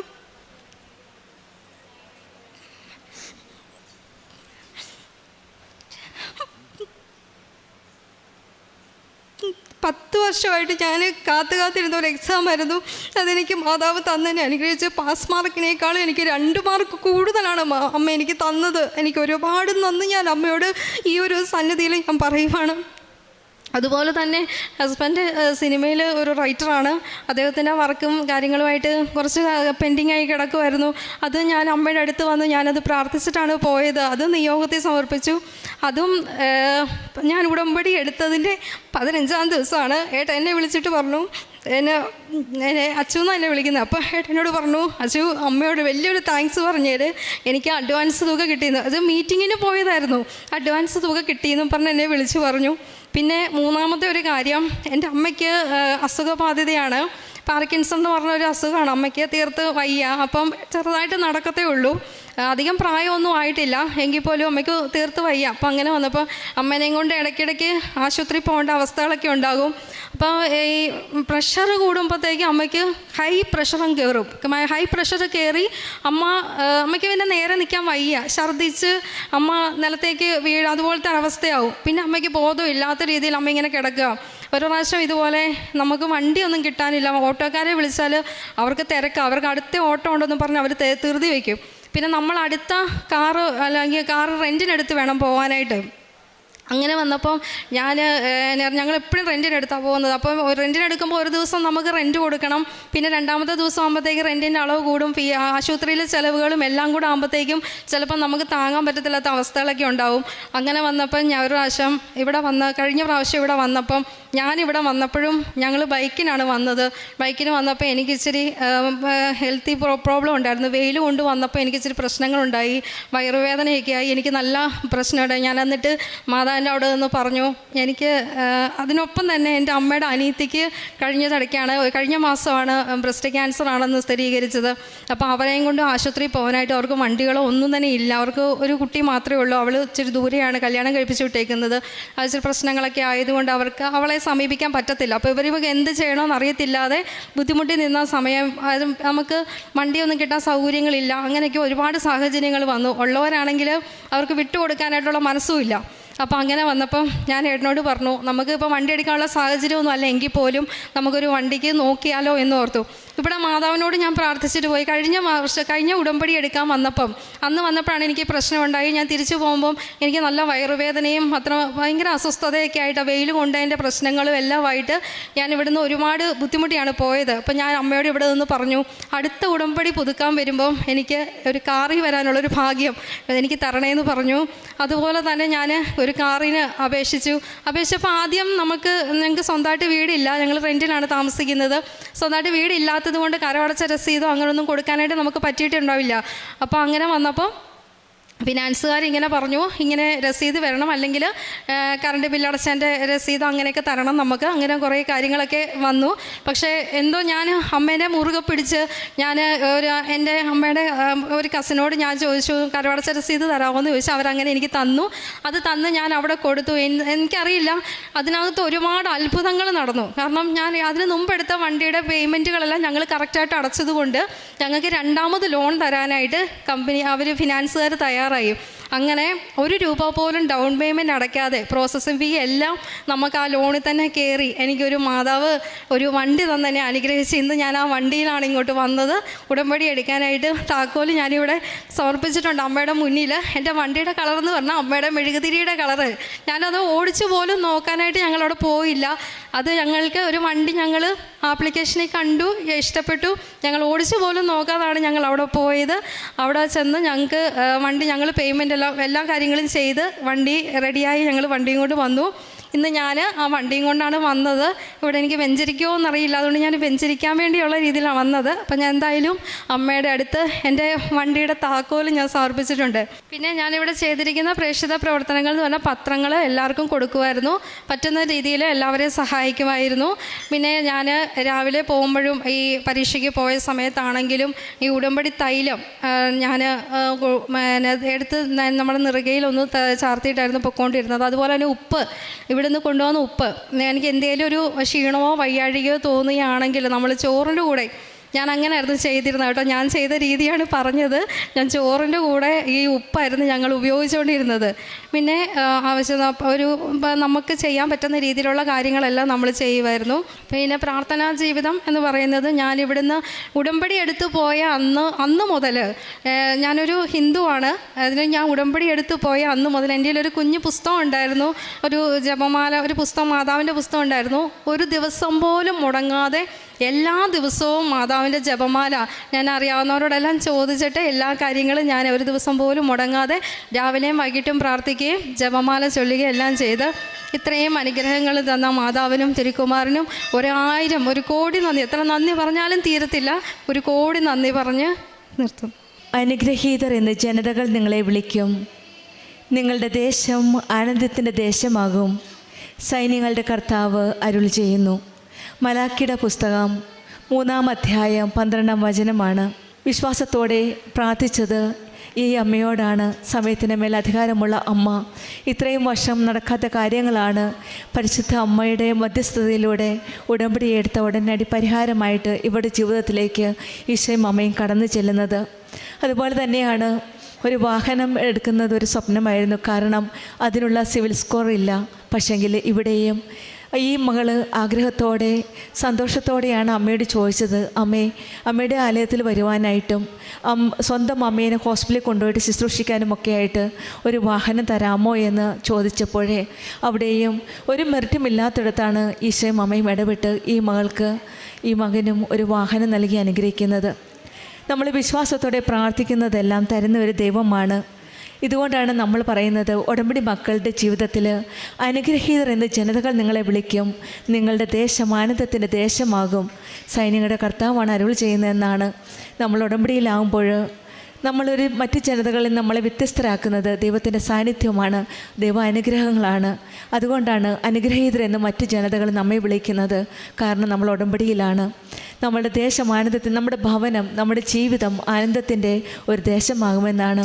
ഉടമ്പടി മക്കളുടെ ജീവിതത്തിൽ കൂടുതൽ സമാധാനവും ശാന്തിയും സന്തോഷവും ഒക്കെ അനുഭവിക്കാൻ സാധിക്കും. സങ്കടങ്ങളുണ്ടെങ്കിലും തളരാതെ നമ്മെ താങ്ങി നിർത്തുന്ന പരിശുദ്ധ അമ്മയുടെ, കൃപാസനം അമ്മയുടെ സാന്നിധ്യം നമുക്ക് മനസ്സിലാക്കാൻ സാധിക്കും. ജെറമിയ പ്രവാചനം 31:25 പറയുന്നത് പോലെ, ക്ഷീണിതരെ ഞാൻ ശക്തിപ്പെടുത്തും, ദുഃഖിതരെ ഞാൻ ആശ്വസിപ്പിക്കുമെന്നാണ്. ഉടമ്പടി മക്കൾ ഓരോരുത്തരും കണ്ണീരോടെ ഈ ആലയത്തിൽ വന്ന് അമ്മയുടെ സന്നിധിയിൽ വന്ന് പ്രാർത്ഥിക്കുമ്പോൾ നമ്മെ ശക്തിപ്പെടുത്തുന്ന ആ ദൈവത്തിൻ്റെ കരങ്ങളിലേക്കാണ് കൃപാസനം അമ്മ നമ്മെ കരം പിടിച്ച് നയിക്കുന്നത്. നമ്മുടെ ജീവിതത്തിലെയും ഓരോ പ്രതിസന്ധികളും ബുദ്ധിമുട്ടുകളും പ്രശ്നങ്ങളുമെല്ലാം അമ്മയുടെ മധ്യസ്ഥതയിലൂടെ ഈശോയുടെ കരങ്ങളിലേക്ക് നമുക്ക് സമർപ്പിക്കാം. മരിയൻ ഉടമ്പടി വിശ്വാസത്തിൻ്റെ ഒരു പുതുക്കലാണ്, ഒരു റിന്യൂവലാണ്. നമ്മുടെ ദുഃഖങ്ങൾ അറിയുന്ന ദൈവം, നമ്മെ ആശ്വസിപ്പിക്കുന്ന ദൈവം, ജീവിതത്തിൽ നാം നേരിടുന്ന ദുഃഖങ്ങളും പ്രയാസങ്ങളും നഷ്ടങ്ങളും രോഗങ്ങളും എല്ലാം നമ്മുടെ ജീവിതത്തിൽ നമ്മളെ താങ്ങി നിർത്തുന്ന ആ ദൈവത്തിൻ്റെ കരങ്ങളിലേക്ക് നമുക്ക് സമർപ്പിക്കാം. അശ്വതി പ്രതീക്ഷിച്ച കുടുംബത്തിന് ലഭിച്ച എല്ലാ അനുഗ്രഹങ്ങൾക്കും നമ്മൾക്ക് കരങ്ങൾ. നീതു, ഞാൻ ചങ്ങനാശ്ശേരിയിൽ നിന്നാണ് വരുന്നത്. ഞാനൊരു ഹിന്ദി അധ്യാപികയാണ്.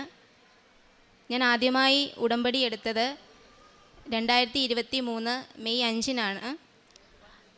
കൃപാസനത്തെപ്പറ്റി ഞാൻ അറിയാനിടയായത് എൻ്റെ ഒരു ബന്ധു വഴിയാണ്. ആ ചേച്ചിക്ക് ഒരുപാട് അനുഗ്രഹങ്ങൾ അമ്മ മാതാവ് നൽകി. അപ്പം എനിക്കും തോന്നി അമ്മ മാതാവ് എന്നെയും അനുഗ്രഹിക്കുമെന്ന്. ഞാൻ അങ്ങനെ ഇവിടെ വന്ന് ഞാൻ ഉടമ്പടി എടുത്തു. എൻ്റെ ഉടമ്പടിയിലെ ആദ്യത്തെ നിയോഗം എന്ന് പറയുന്നത് എനിക്കൊരു സർക്കാർ ജോലി കിട്ടുക എന്നതാണ്. അതിനുവേണ്ടി ഞാൻ ഒരുപാട് ആഗ്രഹിച്ചിട്ടുണ്ട്, പ്രതീക്ഷിച്ചിട്ടുണ്ട്. അതെനിക്ക് കിട്ടുമെന്നത് എൻ്റെ സ്വപ്നമായി മാറിക്കൊണ്ടിരിക്കുകയായിരുന്നു. അതിനുശേഷം ഞാൻ അപ്പോൾ ഒരു കോളേജിൽ വർക്ക് ചെയ്യുകയായിരുന്നു. അതിനുവേണ്ടി ഞാൻ ഒരുപാട് പഠിച്ചിട്ടുണ്ട്. അപ്പോഴും ഞാൻ അമ്മയോട് പ്രാർത്ഥിക്കുന്നത്, അമ്മേ ഈ കോളേജിൽ നിന്ന് ഇറക്കുമ്പോൾ എന്നെ ഒരു ഗവൺമെൻറ് സർവീസിലോട്ടായിരിക്കണം അമ്മ എത്തിക്കേണ്ടതെന്ന്. പക്ഷെ അന്ന് ഉടമ്പടിയിലെ കാര്യങ്ങൾ എനിക്ക് കൃത്യമായി പാലിക്കാൻ കഴിഞ്ഞിരുന്നില്ല. അതെൻ്റെ ഒരു തെറ്റായിരുന്നു. പക്ഷേ അമ്മ എന്നെ പകുതി രീതിയിൽ അനുഗ്രഹിച്ചു. അമ്മ എനിക്ക് ഡെയിലി വേജായിട്ട് ഗവൺമെൻറ് സർവീസിൽ എനിക്ക് ജോലി തന്നു. ഞാനങ്ങനെ ഒരു വർഷക്കാലം ഡെയിലി വേജായിട്ട് ഹിന്ദി ടീച്ചറായിട്ട് സ്കൂളിൽ പോയിക്കൊണ്ടിരിക്കുകയായിരുന്നു. അപ്പോഴും ഞാൻ പ്രാർത്ഥിക്കുന്നത് എനിക്ക് സ്ഥിരമായി ഒരു ഗവൺമെൻറ് ജോലി കിട്ടുക എന്നതാണ്. അങ്ങനെ എൻ്റെ ഉടമ്പടിയൊക്കെ കഴിഞ്ഞു. പിന്നെ ഞാൻ വിചാരിച്ചു രണ്ടാമത് ഞാൻ ഒന്നുകൂടി വന്നു ഉടമ്പടി എടുക്കാമെന്ന്, ഉടമ്പടി പുതുക്കാനായിട്ട്. അതിനു മുൻപ് എൻ്റെ ഒരു ഫ്രണ്ട് മുഖേന എന്നോട് പറഞ്ഞു, എയ്ഡഡ് സ്കൂളുകളിൽ ടീച്ചേഴ്സിനെ എടുക്കും, ഗവൺമെൻറ് ജോലിയാണ്, ഒന്ന് ശ്രമിച്ചു നോക്കൂ നീ എന്ന് പറഞ്ഞു. അപ്പോഴും എനിക്ക് പ്രതീക്ഷയില്ല. കാരണം ലക്ഷങ്ങൾ മുടക്കിയാണ് എയ്ഡഡ് സ്കൂളുകളിൽ കയറേണ്ടത്. ഒരു പ്രതീക്ഷയുമില്ല. ലക്ഷങ്ങൾ കൊടുക്കാനൊന്നും എൻ്റെ കയ്യിലില്ല. ഞങ്ങൾ 3 പെൺപിള്ളേരാണ്. അച്ഛൻ ഓട്ടോ ഓടിക്കുകയാണ്. എന്നെ കല്യാണം കഴിച്ചിട്ടുണ്ട്. 2 മക്കളുണ്ട്. ഹസ്ബൻഡ് ഹോട്ടലിൽ വർക്ക് ചെയ്യാണ്. ഒരു രീതിയിലും പൈസ മുടക്കി കയറാൻ എനിക്ക് പറ്റത്തില്ലായിരുന്നു. ഒരു പ്രതീക്ഷയുമില്ലാതെ ഞാനങ്ങനെ എൻ്റെ ബയോഡേറ്റ എല്ലാം വെച്ച് അച്ഛനെ പോയി കണ്ടു. എയ്ഡഡ് സ്കൂളിലെ മാനേജറെ കൊണ്ട് കൊടുത്തു. ഞാനപ്പം പ്രതീക്ഷയില്ലാതാണ് അവിടെ നിന്ന് ഇറങ്ങിയത്. കാരണം എനിക്ക് കിട്ടത്തില്ല. അങ്ങനെ ഞാൻ വീണ്ടും ആ സ്കൂളിൽ ഡെയിലി വേജായി വർക്ക് ചെയ്തുകൊണ്ടിരുന്നപ്പോൾ ഞാൻ ഉടമ്പടി പുതുക്കാനായിട്ട് മാർച്ച് 30, 2026 ഇവിടെ എത്തി ഉടമ്പടി പുതുക്കിയപ്പോൾ ഞാൻ വിചാരിച്ച ആദ്യ കാര്യം എന്നത് എനിക്ക് അമ്മ മാതാവിനെ ഒന്ന് കയ്യിലെടുക്കണം. എൻ്റെ നിയോഗം അമ്മ മാതാവിൻ്റെ കാൽക്കീഴിൽ എനിക്ക് വെച്ച് പ്രാർത്ഥിക്കണം. പക്ഷേ അതും കിട്ടുമെന്ന് എനിക്കൊരു പ്രതീക്ഷയുമില്ലായിരുന്നു. പക്ഷേ അന്ന് എനിക്ക് അമ്മ മാതാവിനെ കിട്ടി. അന്ന് ഞാൻ വിചാരിച്ചു അമ്മ മാതാവ് എന്നിൽ അനുഗ്രഹം ചൊരിയാൻ തുടങ്ങിയെന്ന്. അങ്ങനെ ഞാൻ ഉടമ്പടി നല്ല രീതിയിൽ കൊണ്ടുപോയി പ്രേക്ഷിത പ്രവർത്തനങ്ങൾ നടത്തി. എല്ലാ രീതിയിലും എൻ്റെ അമ്മ മാതാവിനെ ഒപ്പം കൂട്ടിയാണ് ഞാൻ നടന്നിരുന്നത്. ഒരുപാട് സമയം ഞാൻ പ്രാർത്ഥിച്ചു. എല്ലാ കാര്യങ്ങളും ഞാൻ ചെയ്തു. അങ്ങനെ ആ വർഷം കഴിഞ്ഞു. ജൂണ് അടുത്ത അധ്യയന വർഷം തുടങ്ങാൻ പോവുകയാണ്. എനിക്ക് ആ സ്കൂളിൽ നിന്ന് ഇറങ്ങേണ്ടി വന്നു.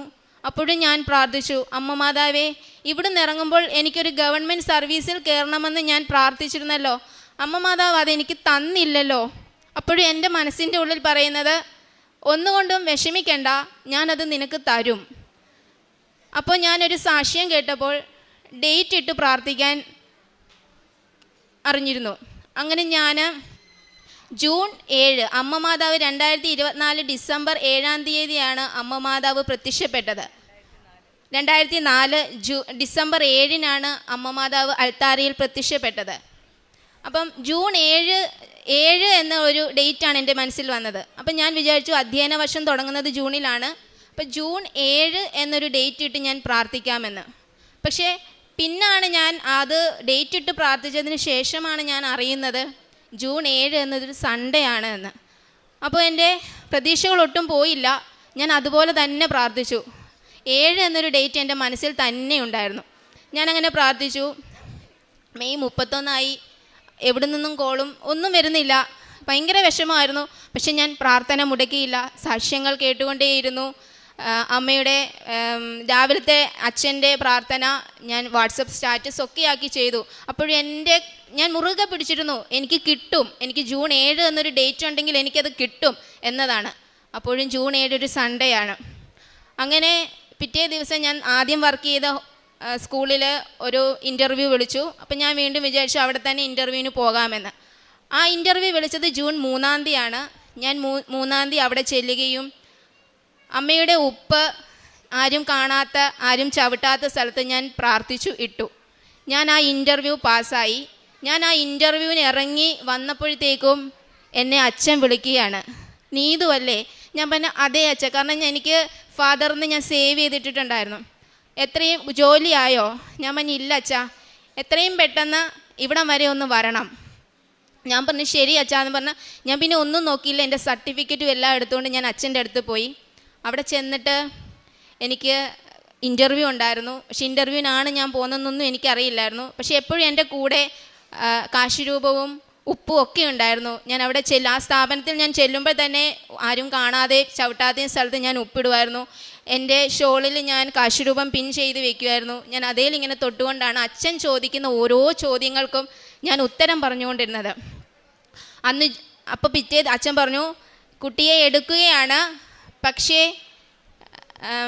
എടുത്തു കഴിഞ്ഞാൽ എങ്ങനെ ഈ സ്കൂളിനെ നല്ല രീതിയിൽ കൊണ്ടുപോകുന്നു, അതിനെല്ലാം വളരെ നല്ല രീതിയിൽ ഞാൻ എൻ്റെ അമ്മയുടെ അനുഗ്രഹത്താൽ പെർഫോം ചെയ്തു. അങ്ങനെ ജൂൺ 4-ാം തീയതി എന്നെ ആ സ്കൂളിലോട്ട് വിട്ടു. അപ്പം ഞാൻ വിചാരിച്ചു, അമ്മേ ജൂൺ 7 ഞാൻ പറഞ്ഞത്, പക്ഷെ ഞാൻ കണക്ട് ചെയ്ത് നോക്കി. ജൂൺ 3 അച്ഛൻ വിളിക്കുന്നു, ജൂൺ 4 എന്നെ സ്കൂളിലോട്ട് അയക്കുന്നു. അപ്പം ഞാൻ കാൽക്കുലേറ്റ് ചെയ്തപ്പം 4, 3, 7 എന്നൊരു ഡേറ്റ് അവിടെ കിട്ടി. എനിക്ക് വിശ്വസിക്കാനേ പറ്റിയില്ല. അതിനുശേഷം ഞാൻ സ്കൂളിൽ ചെന്നു. അവിടെ പ്രോസസ്സിങ്ങും കാര്യങ്ങളും ഒക്കെ ഉണ്ടായിരുന്നു. അപ്പം എനിക്ക് എൻ്റെ അപ്പോയിൻമെൻറ്റ് ഓർഡർ തന്നു. ജൂൺ 7 ഇന്ന് അമ്മയുടെ സാക്ഷിയായി എന്നെ ഇവിടെ എത്തിച്ചു. അത് എനിക്ക് വലിയൊരു അനുഗ്രഹമാണ് അമ്മ തന്നത്. അവിടെ ഉള്ളവരും പറഞ്ഞു, എങ്ങനെയാണ് അവിടെ ജോലി ചെയ്യുന്ന ടീച്ചേഴ്സ്, ബാക്കിയുള്ളവരെല്ലാവരും എന്നോട് ചോദിച്ചു, സഭയ്ക്ക് മാത്രമേ, സഭയിലുള്ളവർക്ക് മാത്രമേ ഇവിടെ ജോലി കൊടുക്കുകയുള്ളൂ, ഒരു ഹിന്ദുവായ നീ എങ്ങനെ ഇവിടെ എത്തി? അപ്പോഴും എനിക്ക് മറുപടി ഇല്ല പറയാൻ. കാരണം എൻ്റെ അമ്മ മാതാവാണ് ഇന്നൊരു ഗവൺമെൻറ് ജോലി തന്ന് എന്നെ അനുഗ്രഹിച്ചത്. ഞാൻ പ്രേക്ഷിത പ്രവർത്തനമായി ചെയ്തത് പത്രങ്ങൾ വാങ്ങിച്ച് ഗവൺമെൻറ് ഹോസ്പിറ്റലുകളിൽ കൊണ്ടു കൊടുക്കാറുണ്ട്.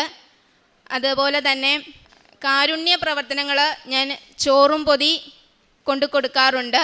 പിന്നെ ആത്മീയ ജീവിതം ഞാൻ നന്നായിട്ട് പ്രാർത്ഥിക്കുമായിരുന്നു. അമ്മയെ കൈവിടാതെ എപ്പോഴും ഞാൻ പ്രാർത്ഥിക്കുമായിരുന്നു. എൻ്റെ ഫോണിൽ ഞാൻ അമ്മയുടെ ഫോട്ടോ എടുത്ത് വെച്ചിട്ട് പ്രാർത്ഥനകളും എല്ലാം വെച്ചിട്ട് ഞാൻ എപ്പം എനിക്ക് എന്തെങ്കിലും മനസ്സിനൊരു വിഷമം വന്നാൽ ഉടനെ ഞാൻ ഫോൺ ഓണാക്കിയിട്ട് ഞാൻ അമ്മയെ പെട്ടെന്ന് പ്രാർത്ഥിക്കുമായിരുന്നു. ബൈബിള് അരമണിക്കൂർ വായിക്കുമായിരുന്നു, എന്നും വായിക്കുമായിരുന്നു, മുടങ്ങാതെ വായിക്കുമായിരുന്നു. ഡെയിലി ബ്രെഡ് ഞാൻ കൂടുമായിരുന്നു അച്ഛൻ്റെ. അതുപോലെ തന്നെ ഞാൻ ഇവിടെ വന്ന സമയത്ത് അച്ഛൻ്റെ ധ്യാനം ഞാൻ ഓൺലൈനായിട്ട് കൂടുമായിരുന്നു. ഞാൻ ഇവിടെ വന്ന സമയത്ത് എനിക്ക് അച്ഛനെ ഒന്ന് കണ്ട് എൻ്റെ ഈ കാര്യങ്ങളൊക്കെ ഒന്ന് പറയണം, എനിക്കൊരു ജോലി ശരിയാക്കി തരണമെന്ന് അമ്മ മാതാവിനോട് പ്രാർത്ഥിക്കണം എന്നൊക്കെ പറഞ്ഞ് ഞാൻ ഇവിടെ വന്നു. പക്ഷേ അന്ന് എനിക്ക് എൻ്റെ കയ്യിൽ സർട്ടിഫിക്കറ്റുകളൊന്നും ഇല്ലായിരുന്നു. എനിക്കറിയത്തില്ലായിരുന്നു സർട്ടിഫിക്കറ്റുമായിട്ട് വന്നെങ്കിൽ മാത്രമേ നമുക്ക് അച്ഛനെ കയറി കണ്ട് പ്രാർത്ഥിക്കാൻ പറ്റൂ എന്ന്. എൻ്റെ കയ്യിൽ സർട്ടിഫിക്കറ്റ് ഒന്നും ഇല്ല. അപ്പം ഞാൻ ഇവിടെ വന്ന് ഒരുപാട് വിഷമിച്ചു. അമ്മയെ ഞാൻ എന്ത് ചെയ്യും? അപ്പോഴും അമ്മ എന്നോട് മനസ്സിൽ പറയുന്നത്, നീ വിഷമിക്കണ്ട, നിനക്ക് ഇന്ന് തന്നെ അച്ഛനെ കാണാൻ പറ്റും എന്നാണ്. അപ്പം ഞാൻ പെട്ടെന്ന് വീട്ടിലോട്ട് ഫോൺ ചെയ്തു. എനിക്ക് ചങ്ങനാശ്ശേരിയാണ്, പോയിട്ട് എടുത്ത് വരുമ്പോഴത്തേക്കും സമയം പോവും. ഞാൻ വീട്ടിലോട്ട് ഫോൺ ചെയ്തു. എൻ്റെ മോളെ അതിന് 2 ദിവസം മുൻപ് ഞാൻ എൻ്റെ സർട്ടിഫിക്കറ്റുകളൊക്കെ കാണിച്ചിട്ടുണ്ട്. മോളെ ഇതാണ് എൻ്റെ സർട്ടിഫിക്കറ്റുകൾ എന്ന്. അങ്ങനെ അവൾക്കത് അറിയാമായിരുന്നു. അവൾ പെട്ടെന്ന് പറഞ്ഞു, അമ്മേ ഞാൻ ഇത് എടുത്ത് തരാം. ഞാൻ പിന്നെ പെട്ടെന്നൊരു കമ്പ്യൂട്ടർ സെൻറ്ററിൽ വിളിച്ച് ആ കുട്ടിയോട് പറഞ്ഞു, ഇതൊന്ന് എത്രയും പെട്ടെന്ന് PDF ആക്കി എൻ്റെ ഫോണിൽ ഇട്ട് തരുമോ? എന്തുകൊണ്ടോ അവർക്കന്ന് തിരക്ക് കുറവായിരുന്നു. അവരത് അത്രയും പെട്ടെന്ന് PDF ആക്കി ഫോണിൽ ഇട്ട് തന്നു. ഞാൻ ഇവിടെ വാതുക്കയിൽ ചെന്നിട്ട് അതിൻ്റെ ഫോട്ടോസ്റ്റാറ്റുകൾ എടുത്തു. അപ്പം പെട്ടെന്ന് തന്നെ എനിക്കിവിടെ അച്ഛനെ കാണാൻ പറ്റി. ഞാൻ അച്ഛനോട് കരഞ്ഞു പറഞ്ഞു, അച്ഛാ ഇതാണ് എൻ്റെ വിഷമം, എനിക്കൊരു സർക്കാർ ജോലി തരണം എന്ന്. അച്ഛൻ്റെ കയ്യിൽ ഒരു ബയോഡേറ്റ കൊടുത്തിട്ടുണ്ട്. അധ്യയന വർഷം തുടങ്ങുമ്പോൾ എനിക്ക് ആ ജോലി അച്ഛൻ വാങ്ങിച്ചു തരണം, അമ്മ മാതാവിനോട് പറഞ്ഞ് എനിക്ക് ആ ജോലി വാങ്ങിച്ചു തരണമെന്ന് പറഞ്ഞു. അപ്പോൾ ജോസഫ് അച്ഛൻ എന്നോട് പറഞ്ഞു, ഒരേ ഒരു കാര്യമുള്ളൂ, അമ്മയുടെ പ്രത്യക്ഷീകരണത്തിൻ്റെ സാക്ഷിയാകാം എന്ന്, സാക്ഷിയാക്കണം എന്നെ എന്ന് പ്രാർത്ഥിച്ചു പോയിക്കോളൂ എന്ന് പറഞ്ഞു. ഞാൻ അന്നു മുതൽ എൻ്റെ പ്രാർത്ഥനയോടൊപ്പം പറയുന്നൊരു വാക്കാണ്, അമ്മ മാതാവിൻ്റെ പ്രത്യക്ഷീകരണത്തിൻ്റെ സാക്ഷിയാക്കി എന്നെ മാറ്റണേ എന്ന്. അമ്മ മാതാവിന് എല്ലാത്തിനും നന്ദി. എനിക്ക് നന്ദി പറയാനല്ല, എനിക്ക് അതിൽ കൂടുതൽ എനിക്ക് പറയാൻ പറ്റുന്നില്ല, എനിക്ക് വാക്കുകളില്ല. കാരണം ഞാൻ ഏറെ ആഗ്രഹിച്ച ഒരു ജോലിയാണിത്. ഇത് not by merit but by grace. ഇതെൻ്റെ കഴിവല്ല, എൻ്റെ അമ്മയുടെ കൃപ മാത്രമാണ്. പച്ചയായ പുൽത്തകിടിയിൽ അവിടുന്ന് എനിക്ക് വിശ്രമം അരുളുന്നു. പ്രശാന്തമായ ജലാശയത്തിലേക്ക് അവിടുന്ന് എന്നെ നയിക്കുന്നു. സങ്കീർത്തനം 23 2-ാം വചനമാണ്. നല്ലിടയൻ തൻ്റെ ആടുകളെ പച്ചപ്പുള്ള സ്ഥലത്തേക്ക്, ജലാശയത്തിലേക്ക് നയിക്കുന്നത് പോലെയാണ് ഉടമ്പടി മക്കളെ ദൈവം പച്ചപ്പുള്ള ആ ജലാശയത്തിലേക്ക് നയിക്കുന്നത്. ഓരോ മക്കളുടെയും സാക്ഷ്യത്തിൽ നമുക്ക് മനസ്സിലാക്കാൻ സാധിക്കുന്നത് ആ ഈശോയുടെയും അമ്മയുടെയും കൃപ നിറഞ്ഞ അനുഗ്രഹങ്ങളുടെ വലിയ സാക്ഷ്യങ്ങളാണ്. കാരുണ്യ പ്രവൃത്തികൾ, ആത്മീയ ജീവിതമൊക്കെ പറ്റാവുന്ന രീതിയിൽ അക്രൈസ്തവയായി മകൾ ദൈവത്തെ ഈശോയുടെ അമ്മയോട് ചേർന്ന് നിന്ന് തന്നെയാണ് ഉടമ്പടി ജീവിതം നയിക്കുന്നത്. നമ്മുടെ ജീവിതത്തിലും നമ്മുടെ എല്ലാ ആശങ്കകളും കർത്താവിൻ്റെ കരങ്ങളിൽ ഏൽപ്പിക്കാം. പച്ചപ്പുള്ള മേച്ചിൽ പുറങ്ങളിലേക്ക് നമ്മയെയും കൈപിടിച്ച് നയിക്കട്ടെ എന്ന് പരിശുദ്ധ അമ്മയോട് നമുക്ക് പ്രാർത്ഥിക്കാം. പരിശുദ്ധ അമ്മയുടെ മധ്യസ്ഥതയിൽ നമ്മുടെ എല്ലാ പ്രതീക്ഷകളും പ്രതിസന്ധികളും ബുദ്ധിമുട്ടുകളും എല്ലാം ഈശോയുടെ കരങ്ങളിലേക്ക് സമർപ്പിക്കാം. നീതും മുരളിക്കും കുടുംബത്തിന് ലഭിച്ച എല്ലാ അനുഗ്രഹങ്ങൾക്കും നമ്മൾക്ക് കരങ്ങളടിച്ച് ദൈവത്തെ മഹത്വപ്പെടുത്താം. പേരിനും 1000 നന്ദി. എൻ്റെ പേര് ബീന ബിനു. ഞാൻ ചങ്ങനാശ്ശേരി സെൻറ്റ് തോമസ് ചർച്ചിൽ നിന്ന് വരുന്നു. ഞാൻ കഴിഞ്ഞ 22 വർഷമായി ഗൾഫിലാണ്. ഫുജറ എന്ന സ്ഥലത്തു നിന്നാണ്. അവിടെ സ്റ്റാഫ് നഴ്സായിട്ട് വർക്ക് ചെയ്യുകയാണ്. ഫാമിലിയായിട്ട് ഞങ്ങൾ അവിടെയാണ്. മോനൊരു 2 വർഷം മുന്നേ ഡിഗ്രിക്കായിട്ട് ഇവിടെ വന്നു. മോള് +2 കഴിഞ്ഞപ്പോൾ ഇപ്പോൾ ഞാനും മോളും വന്നു. ഇന്നലെ ഉച്ച കഴിഞ്ഞാണ് ഞങ്ങളെല്ലാവരും വരുന്നത്. ശരിക്കും ഞങ്ങളുടെ പെട്ടി പോലും പൊട്ടിച്ചിട്ടില്ല. ഫസ്റ്റ് അമ്മയുടെ അടുത്ത് വന്നിട്ട് ഈ മെയ് മാസം തന്നെ എനിക്ക് അമ്മയുടെ സന്നിധിയിൽ നിന്ന് സാക്ഷ്യം പറയാമെന്നുള്ളത് വലിയ ആഗ്രഹമായിരുന്നു. അതിനനുവദിച്ച അമ്മയ്ക്കും ഈശോപ്പനും 1000 നന്ദി. ഞാൻ ശരിക്കും ആലപ്പുഴ 10-ാം പീസ് ഇടവകയാണ്. ഞങ്ങളിപ്പോൾ സെറ്റിലാണ് ചങ്ങനാശ്ശേരി. കൃപാസനത്തെക്കുറിച്ച് ഒത്തിരി കേട്ടിട്ടുണ്ട്. പക്ഷേ ഞാൻ വന്നത് കഴിഞ്ഞ വർഷം ഒക്ടോബർ 7-ാം തീയതി 2025 ഞാൻ ഇങ്ങോട്ട് കടന്നു വരുന്നത്. അപ്പോൾ ഇതിനു മുന്നേ തന്നെ പ്രാർത്ഥനയിലൊന്നും ഒട്ടും കുറവ് വരുത്തിയിട്ടില്ല. നല്ലതായിട്ട് പ്രാർത്ഥിക്കുകയാണ്. വിശുദ്ധ കുർബാനയ്ക്ക് എന്ന് പോകുന്ന ആളായിരുന്നു. ഗൾഫിലാണേലും അതൊക്കെ എനിക്ക് ക്രമീകരിച്ച് തന്നിട്ടുണ്ട്. ഞങ്ങൾ എല്ലാ ദിവസവും 5:30 വെളുപ്പിനെ പോവും. പോയതിന് ശേഷം ഹസ്ബൻഡിനും വർക്ക് ഫ്രം ഹോമാണ് മെയിൻലി. അതുകൊണ്ട് പള്ളി പോകുന്നതിന് കുഴപ്പമൊന്നും ഉണ്ടായില്ല. അത് വലിയ ആഗ്രഹമായിരുന്നു ഞങ്ങൾക്ക് അങ്ങനെ പോകണമെന്നുള്ളത്. അത് നമ്മുടെ ഈശോയ്ക്ക് വേണ്ടി ആഗ്രഹിക്കുമ്പോൾ ഈശോ അത് ക്രമീകരിച്ച് തരും. അതനുസരിച്ച് എല്ലാ ദിവസവും 5:30 പള്ളിയിൽ പോവും. വൈകുന്നേരം വന്നതിന് ശേഷം എനിക്ക് ഫ്ലെക്സിബിൾ ടൈമുണ്ട് 7 to 8. അപ്പോൾ ഈ സമയത്ത് എനിക്ക് സൈൻ ചെയ്താൽ മതി. ഞാൻ ഹോസ്പിറ്റലല്ല, സോഷ്യൽ സർവീസ് ഡിപ്പാർട്ട്മെൻറ്റാണ്, ഗവൺമെൻറ് സർവീസിലാണ് വർക്ക് ചെയ്തത്. അപ്പം എനിക്ക് ഉച്ചവരെ ഡ്യൂട്ടിയുള്ളൂ. വീക്കിലി 3 days അവധിയാണ്. അപ്പോൾ അങ്ങനെ ദൈവം എല്ലാം ക്രമീകരിച്ച് വന്നു. അപ്പം കൃപാസനത്തിലേക്ക് കടന്നു വരാൻ ഉണ്ടായ കാര്യം, അപ്പം ഞാൻ ഇവിടെ തന്നെ ആലപ്പുഴ തന്നെയുള്ള ഒരു മാതാവിൻ്റെ തന്നെ ഒരു പള്ളിയുമായിട്ട് വളരെ അടുത്ത് പ്രവർത്തിക്കുന്ന വ്യക്തിയാണ്. അവിടുത്തെ അച്ഛനുമായിട്ട് നല്ല പേഴ്സണലി നല്ല ബന്ധമാണ്. അപ്പോൾ അവിടെ മാതാവ്, ഇവിടെയും മാതാവ്. അപ്പം പിന്നെ ഞാൻ പ്രാർത്ഥിക്കുന്നുണ്ട്. എല്ലാ കാര്യങ്ങളും ദൈവം ഒന്നിനും കുറവ് വരുത്തിയിട്ടില്ല. കൃപാസനത്തിലേക്ക് കടന്നു വരുന്നത് എന്തെങ്കിലുമൊക്കെ ബ്ലോക്ക് ആയിരിക്കുന്നവരല്ലേ. എന്നെ സംബന്ധിച്ച് എനിക്ക് ഒന്നിനും ബ്ലോക്കില്ല. ദൈവം അനുഗ്രഹിച്ച് നല്ല സാലറി ഉണ്ട്, നല്ല ജീവിതാന്തരീക്ഷം, നല്ല ജീവിത പങ്കാളി, നല്ല മക്കൾ, പിന്നെ കുഴപ്പമില്ല, അങ്ങനെ പോകുന്നു. പക്ഷേ അങ്ങനെ എല്ലാ കാര്യങ്ങളും ബ്ലോക്കായിട്ടിരിക്കുമ്പോൾ നമ്മളിലേക്ക് തുറക്കുന്ന ഒരു ഓപ്പണിംഗ് ആണ് ശരിക്കും കൃപാസനം. അപ്പോൾ എനിക്ക് എൻ്റെ ജീവിതത്തിൽ അങ്ങനെയൊന്നും ഉണ്ടായി. കാരണം ഞങ്ങൾ 2023 ഒരു ഭവന പണി ഏൽപ്പിച്ചിരുന്നു. അന്ന് ഞങ്ങൾ അങ്കമാലിലാണ്. അവിടെയായിരുന്നു ഞങ്ങളുടെ കുടുംബം. അമ്മ മരിച്ചതിന് ശേഷമാണ് ഞങ്ങൾ ചങ്ങനാശ്ശേരി സെറ്റ് ആവണത്. അപ്പോൾ അവിടെ അന്ന് കുറച്ച് സ്ഥലം ഉണ്ടായിരുന്നു, കുടുംബ വീടല്ലാതെ. അപ്പോൾ അവിടെ സ്ഥലം പോകുന്നില്ല. അപ്പോൾ അവിടെ ഒരു വീട് പണിതിട്ട് സ്ഥലം കൊടുക്കാമെന്ന് വിചാരിച്ചു. അങ്ങനെ ഞങ്ങളൊരു കോൺട്രാക്ടർ ബേസിൽ 8 മാസത്തെ കോൺട്രാക്ടറിനാണ് ഞങ്ങൾ ഏൽപ്പിച്ചത്. പക്ഷേ 8 മാസമൊന്നല്ല, 3 വർഷം കഴിഞ്ഞിട്ടും ആദ്യത്തെ ഫസ്റ്റ് 3 മാസം സ്ട്രക്ചർ വർക്ക് ഫാസ്റ്റായിട്ട് പോയി. പിന്നെ ഞങ്ങൾ പൈസ അങ്ങോട്ട് അയച്ചു കൊടുക്കുന്നുണ്ടായിരുന്നു. പൈസ അയച്ചു കൊടുക്കുന്നുണ്ട്. പക്ഷേ ഞങ്ങളുടെ പൈസ പോയത് ഞങ്ങളുടെ സൈറ്റിലേക്കല്ല, വേറെ സൈറ്റിലായിട്ടാണ് പോയത്. പക്ഷേ എൻ്റെ ഹസ്ബൻഡ് ഞങ്ങൾക്ക് നല്ല പുള്ളിയോട് നല്ല ട്രസ്റ്റായിരുന്നു. അങ്ങനെ നമ്മൾ ചീറ്റ് ചെയ്യത്തില്ലെന്ന് വിചാരിച്ചു. പക്ഷേ 1 വർഷം 2 വർഷമൊക്കെ പറഞ്ഞു ഞങ്ങൾ പോകാമെന്ന് പറഞ്ഞു. പിന്നെ ഞങ്ങളങ്ങനെ എല്ലാവരും പറഞ്ഞ് കേസിന് പോകണം അത് പറഞ്ഞു. പക്ഷേ ഞങ്ങൾ വചനം പറഞ്ഞ് പ്രാർത്ഥിച്ചതിന് ശേഷമാണ് നമ്മൾ കൊടുത്തത്. അപ്പോൾ ഞാൻ ഈശോയോട് പറയും, ഈശോ ഞാൻ നിന്നല്ലേ ഏൽപ്പിച്ചത്, ഞാൻ മറ്റുള്ളവരിലല്ലേ ഏൽപ്പിച്ചത്. പക്ഷേ എന്ത് തന്നെയാലും അത് ബ്ലോക്കായിപ്പോയി. പിന്നെ അവസാനമൊക്കെ പുള്ളിയിൽ നിന്ന് ഒരു റെസ്പോണ്ടും ഇല്ല. നോക്കണം, ഞങ്ങൾക്ക് ഇവിടെ ആരും നോക്കാനും ഇല്ല. അങ്ങനെ ഞങ്ങൾ ഇവിടെ വന്നു, കൃപാസനത്തിൽ വന്നു. അപ്പോൾ ഞാൻ പറഞ്ഞു എനിക്ക് മാതാവ് തോന്നി കൃപാസനത്തിൽ പോകണമെന്ന് തന്നെ. അങ്ങനെ ഞാൻ കൃപാസനത്തിൽ വന്നു. ഈ ഒക്ടോബർ 2025 ഒക്ടോബർ 7-ാം തീയതിയാണ് ഞാനിവിടെ വരുന്നത്. നെക്സ്റ്റ് ഡേ അപ്പോൾ ഞാനും മോൻ ഇവിടെ ഉണ്ട്. ഹസ്ബൻഡും മോളും ഗൾഫിൽ തന്നെയായിരുന്നു. ഞാനിവിടെ വന്നു, ഉടമ്പടി എടുത്തു. നേർച്ച വസ്തുവായിട്ട് നെക്സ്റ്റ് ഡേ ഞാനും മോനും ഞങ്ങൾ ഭവനം പണിയുന്ന സ്ഥലത്ത് പോയി. ഞങ്ങളവിടെ എന്നിട്ട് വീടിൻ്റെ അകത്ത് അപ്പം സ്ട്രക്ചർ വർക്ക് മാത്രമേ നടന്നിട്ടുള്ളൂ. അത് പായൽ പിടിച്ചു, വൈറ്റ് വാഷൊക്കെ ചെയ്ത് മൊത്തം പായൽ പിടിച്ചിട്ടുണ്ടായിരുന്നു. ഈ ഒരു അവസ്ഥയാണ്. കാരണം പാമ്പും അടുത്ത ആളുകൾക്ക് അവരുടെ ഒരു ബുദ്ധിമുട്ട് കൊണ്ടാണ് ഞങ്ങൾക്ക് ഭയങ്കര ടെൻഷനായത്. കാരണം നിയർ ബൈ ആളുകളൊക്കെ പറഞ്ഞു പാമ്പ് കയറുന്നു. കാരണം അത്യാവശ്യം നല്ല വീടായിരുന്നു. പക്ഷേ ഈ അവസ്ഥയിലായപ്പോഴത്തേക്ക് എല്ലാവരും പറഞ്ഞു, നെയ്ബേഴ്സൊക്കെ പറഞ്ഞു പാമ്പ് കയറുകയാണ്, നിങ്ങൾ എങ്ങനെയെങ്കിലും ഇത് തീർക്കുക. പക്ഷെ ഞങ്ങൾ ഇയാൾ വരുമെന്ന് പറഞ്ഞിരുന്നു. എനിവേ ഞങ്ങൾ ഞാനും മോനും കൂടെ പോയി ഈ മാതാവിൻ്റെ ഈ നേർച്ച വസ്തു ഉപ്പ് എല്ലായിടത്തും ഇട്ടു. ദ തേർഡ് ഡേ ശരിക്കും ഭയങ്കര ഒരു അതിശയം. അത് അമ്മ ഇടപെട്ടുകൊണ്ട് മാത്രം, അമ്മയുടെ മാധ്യസ്ഥം കൊണ്ട് മാത്രം ഞങ്ങൾക്ക് തന്നെ പൈസ, കാരണം ഞങ്ങൾ ലോണൊന്നും എടുത്തിട്ടുണ്ടായില്ല, ഞങ്ങളുടെ തന്നെ പൈസ കൊണ്ടാണ് ഇത്രയും പണി കഴിച്ചത്. അപ്പം പിന്നെ കുറേ ചീറ്റിങ് ചെയ്തു. അപ്പോൾ പിന്നെ ഞങ്ങളുടെ ഫണ്ടിൽ പൈസയില്ല, പക്ഷേ അത് തമ്പുരാൻ തന്നെ ക്രമീകരിച്ച് തന്നു. ഞങ്ങളുടെ തന്നെ പൈസ കൊണ്ട് തന്നെ ഞങ്ങളിത് കംപ്ലീറ്റ് ചെയ്തു. പിന്നെ ആദ്യമൊന്നും ഇദ്ദേഹത്തിൻ്റെ ഒരു റെസ്പോണ്ടും ഇല്ല, പക്ഷേ പിന്നെ ഇപ്പം നല്ല റെസ്പോണ്ട് ഉണ്ട്, ഞങ്ങളുടെ പൈസ തരുമെന്നാണ് പറയുന്നത്. അപ്പോൾ ഇത് മാതാവിൻ്റെ വലിയൊരു ഇടപെടൽ കൊണ്ട് മാത്രം സംഭവിച്ചതാണ്. ഞാൻ മാതാവിനും ഈശോയ്ക്കും 1000 നന്ദി പറയുന്നു. പിന്നെ അടുത്തത്, എനിക്ക് വലിയൊരു ആഗ്രഹമായിരുന്നു. ഞാൻ അവിടെ നേഴ്സസ് മിനിസ്ട്രി എന്ന് പറഞ്ഞ നേഴ്സുമാർക്ക് ഒരു മിനിസ്ട്രി ഉണ്ട്. അപ്പോൾ അതിൽ ഞാൻ പ്രവർത്തിക്കുന്ന പറഞ്ഞാൽ അതിലൊരു ഫൈനാൻഷ്യൽ കൈകാര്യം ചെയ്ത് അത് ഇൻ്റർസെഷൻ പ്രയറൊക്കെ ആയിട്ട് പോകുന്ന ആളാണ്. അപ്പോൾ എനിക്ക് വലിയ ആഗ്രഹമായിരുന്നു, വചനം പഠിക്കണം, വചനം പങ്കുവയ്ക്കണം, ഈശോയെ കൊടുക്കണം, അത് ഭയങ്കര ആഗ്രഹമായിരുന്നു. ഞാൻ ശരിക്കും നാട്ടിൽ വെച്ചിട്ട് ഡെയിലി പള്ളി പോകാത്ത ആളായിരുന്നു. പക്ഷേ അവിടെ ചെന്ന് നേഴ്സസ് മിനിസ്ട്രി വന്നപ്പം ഇങ്ങനെ പ്രാർത്ഥിക്കാനൊക്കെ പഠിച്ചു. പക്ഷേ വചനം പഠിക്കണം, വചനം പറയണമെന്നുള്ള എൻ്റെ വലിയൊരു ആഗ്രഹമായിരുന്നു. അപ്പം ഞാൻ ഈ ഉടമ്പടി എടുക്കുന്നതിൻ്റെ ഒരാഴ്ച മുന്നേ ഇവിടെ വന്ന് അമ്മയുടെ ഒരു ചികിത്സയ്ക്കായിട്ട് വന്നതാണ്. തിരിച്ച് വന്നപ്പം ഇവർ ഈ ബൈബിൾ സ്റ്റഡിയുടെ രജിസ്ട്രേഷൻ സ്റ്റോപ്പ് ആക്കിയായിരുന്നു. അപ്പം ഞാൻ എൻ്റെ ഫ്രണ്ട്സിനോട് പറഞ്ഞടി അത് ബ്ലോക്കായി, ഇനി നിനക്ക് എടുക്കാൻ പറ്റുമല്ലോ.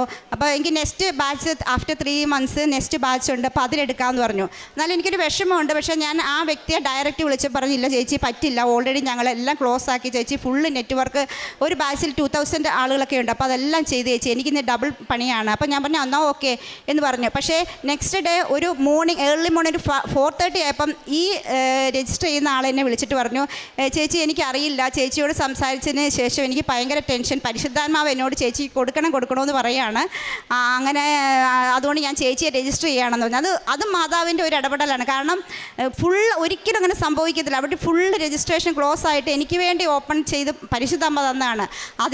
ഞാനത് സ്ഥിരീകരിക്കുന്നത് അത് അമ്മയുടെ ഇടപെടൽ കൊണ്ടാണെന്ന് 100% ഞാൻ സ്ഥിരീകരിക്കുന്നതിൻ്റെ കാരണം എൻ്റെ ഫെസിലിറ്റേറ്റർ, അപ്പം ഞങ്ങൾ ബൈബിൾ സ്റ്റഡി കഴിഞ്ഞിട്ട് ഈ നോട്ട്സ് സെൻഡ് ചെയ്യണം.